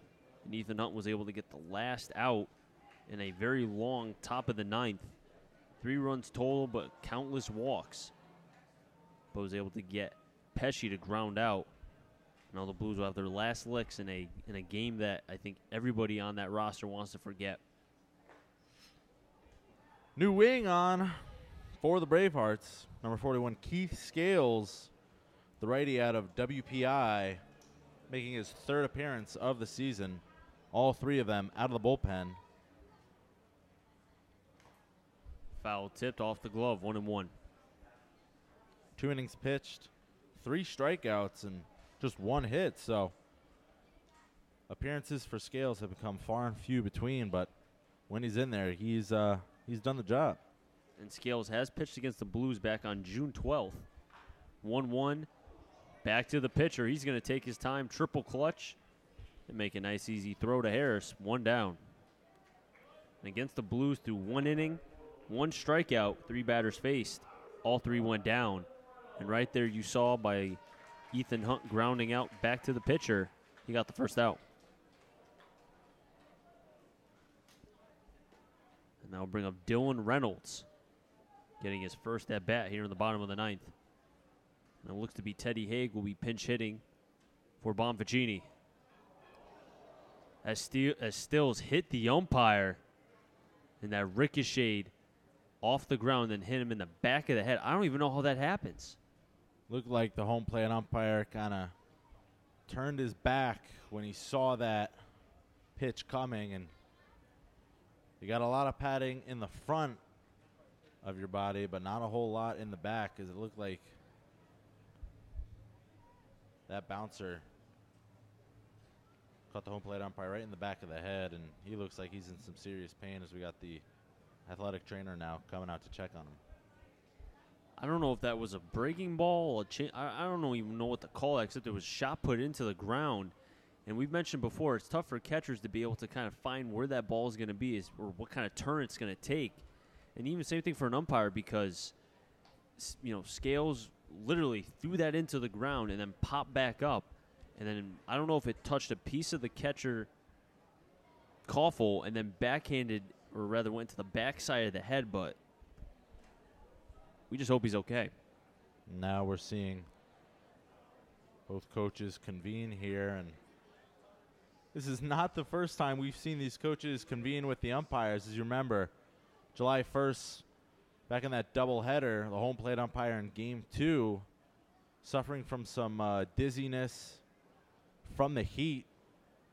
You recall it was about 101 degrees that day, felt like 125 on field level, so home plate umpire kind of ran out of steam, had to be taken out of the game, and the remainder of that Game 2 was completed with just one home plate umpire. One umpire was just the home plate umpire. So hopefully this home plate umpire is good to go. So during this time to be able, while the umpires are getting taken care of, there's a little bit of a trade market going on, AJ. You think about some of the guys that potential to be switching teams soon. Manny Machado, Blake Snell. There's a chance that you might see some action, but I don't know if we're going to see any top arms get traded, just for the sheer fact that I don't know if there's maybe the wherewithal by a lot of teams to be able to go out and get somebody, because now teams care so much about the prospects. Seems like in the major leagues and obviously the minors, there's just a ginormous arms race at this point to stockpile fantastic young prospects. And, well, I mean, part of that is used for trade bait, and you see some teams in some serious need of starting pitching. You always hear you always need starting pitching. Teams like the Red Sox and the Yankees certainly could be looking to make a big splash come the trade deadline, middle of the summer. Fastball outside, called a strike, 1-1. The umpire looks to be okay after being hit in the back of the head on a shot put fastball, or whatever you want to call it. 1-1. Reynolds gets a piece but fouls it back. 1-2. On deck will be Teddy Haig, will be pinch hitting for Bonfacini.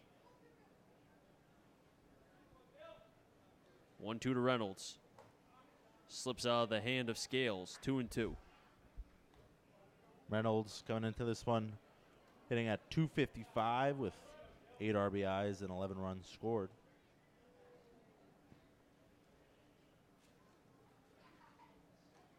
Look at the Bravehearts bullpen right now. They're just playing games. Staying loose out there. It's been a what looked like a quick game turned into a long one here. I don't know about you, AJ, but if I'm the Blues, I kind of take that as an insult. They're basically playing a game while there's an actual game going on. I don't think there's much to be taken. I think they're just kind of having a toss out there. I mean, they've Between their legs, that's tossing? Come on.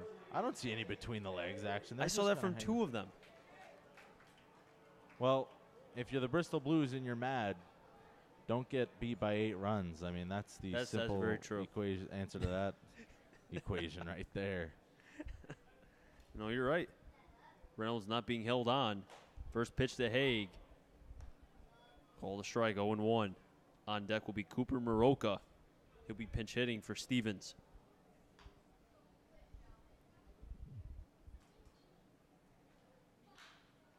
Off the end of the bat of Haig, slicing to left. And House will make the catch. 2 down, and the Blues are down to their last strike. Or rather, last out. Looks like we'll have another pinch hitter here, Cooper Moroka.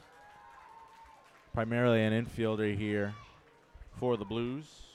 1 home run to date on the season for Moroka. Came against the Sharks, I believe, Chris. Correct.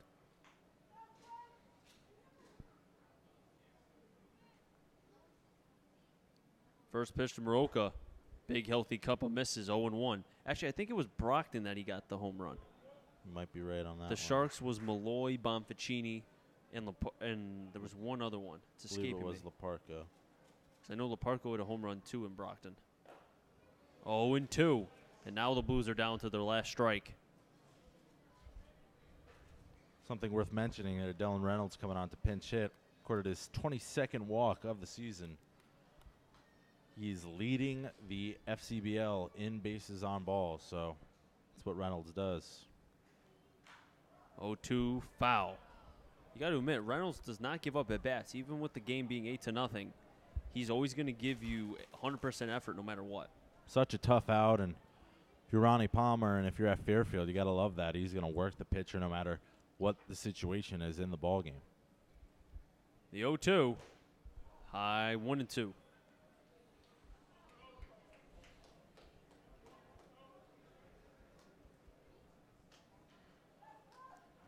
Reynolds on at first, worked a walk. Blues are down to their last out, potentially last strike.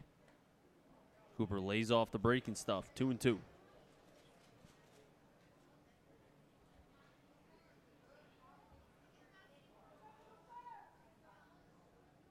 Scales getting the sign, comes to the set at the belt, shrugs his left shoulder.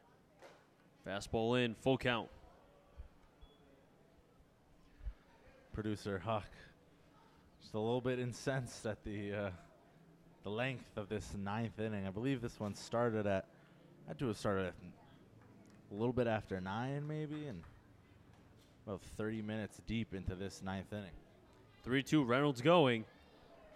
2-out walk. First and second. 2 outs.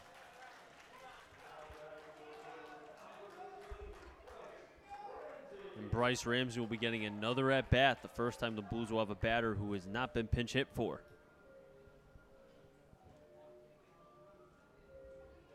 And a reminder, folks, we'll be right back here on the Bristol Blues YouTube channel tomorrow, 7 p.m., as the Blues are back in action hosting the Nashua Silver Knights here at Muzzy Field, so be sure to tune in if you can't make it out to the game.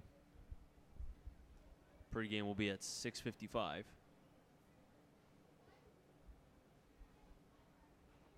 First pitch to Ramsey.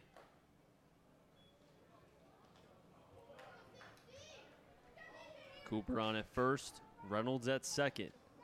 Bravehearts, if they win this game, will take a commanding lead in second place and be up 6-4 in the series. This could do it. Ground ball tosses over to Ricciardi, and the ball game is over, and the Bravehearts win 8-0. Final thoughts, AJ? Final thoughts is this is baseball, and you're going to throw this one away. And you got another opportunity tomorrow, a clean slate. I'm sure that's what Ronnie Palmer is going to be preaching to his guys. A home game tomorrow. We'll be right back here on the Bristol Blues YouTube channel, but a disappointing effort. I mean, 3-4 errors for the Blues kind of put this one out of reach, and no answer to Joe Mancini and the Worcester pitching staff. So if you're Bristol, you kind of lick your wounds after this one, but in 24 hours they got another chance. So certainly a good opportunity to get back on the horse. So for Chris Saunders, for AJ Fabry, for Huck, and for Jack, so long here from Muzzy Field. Thank you for watching, and we'll catch you tomorrow as the Bristol Blues face off against the Nashua Silver Knights. Pregame at 6:55. Have a good night, everybody.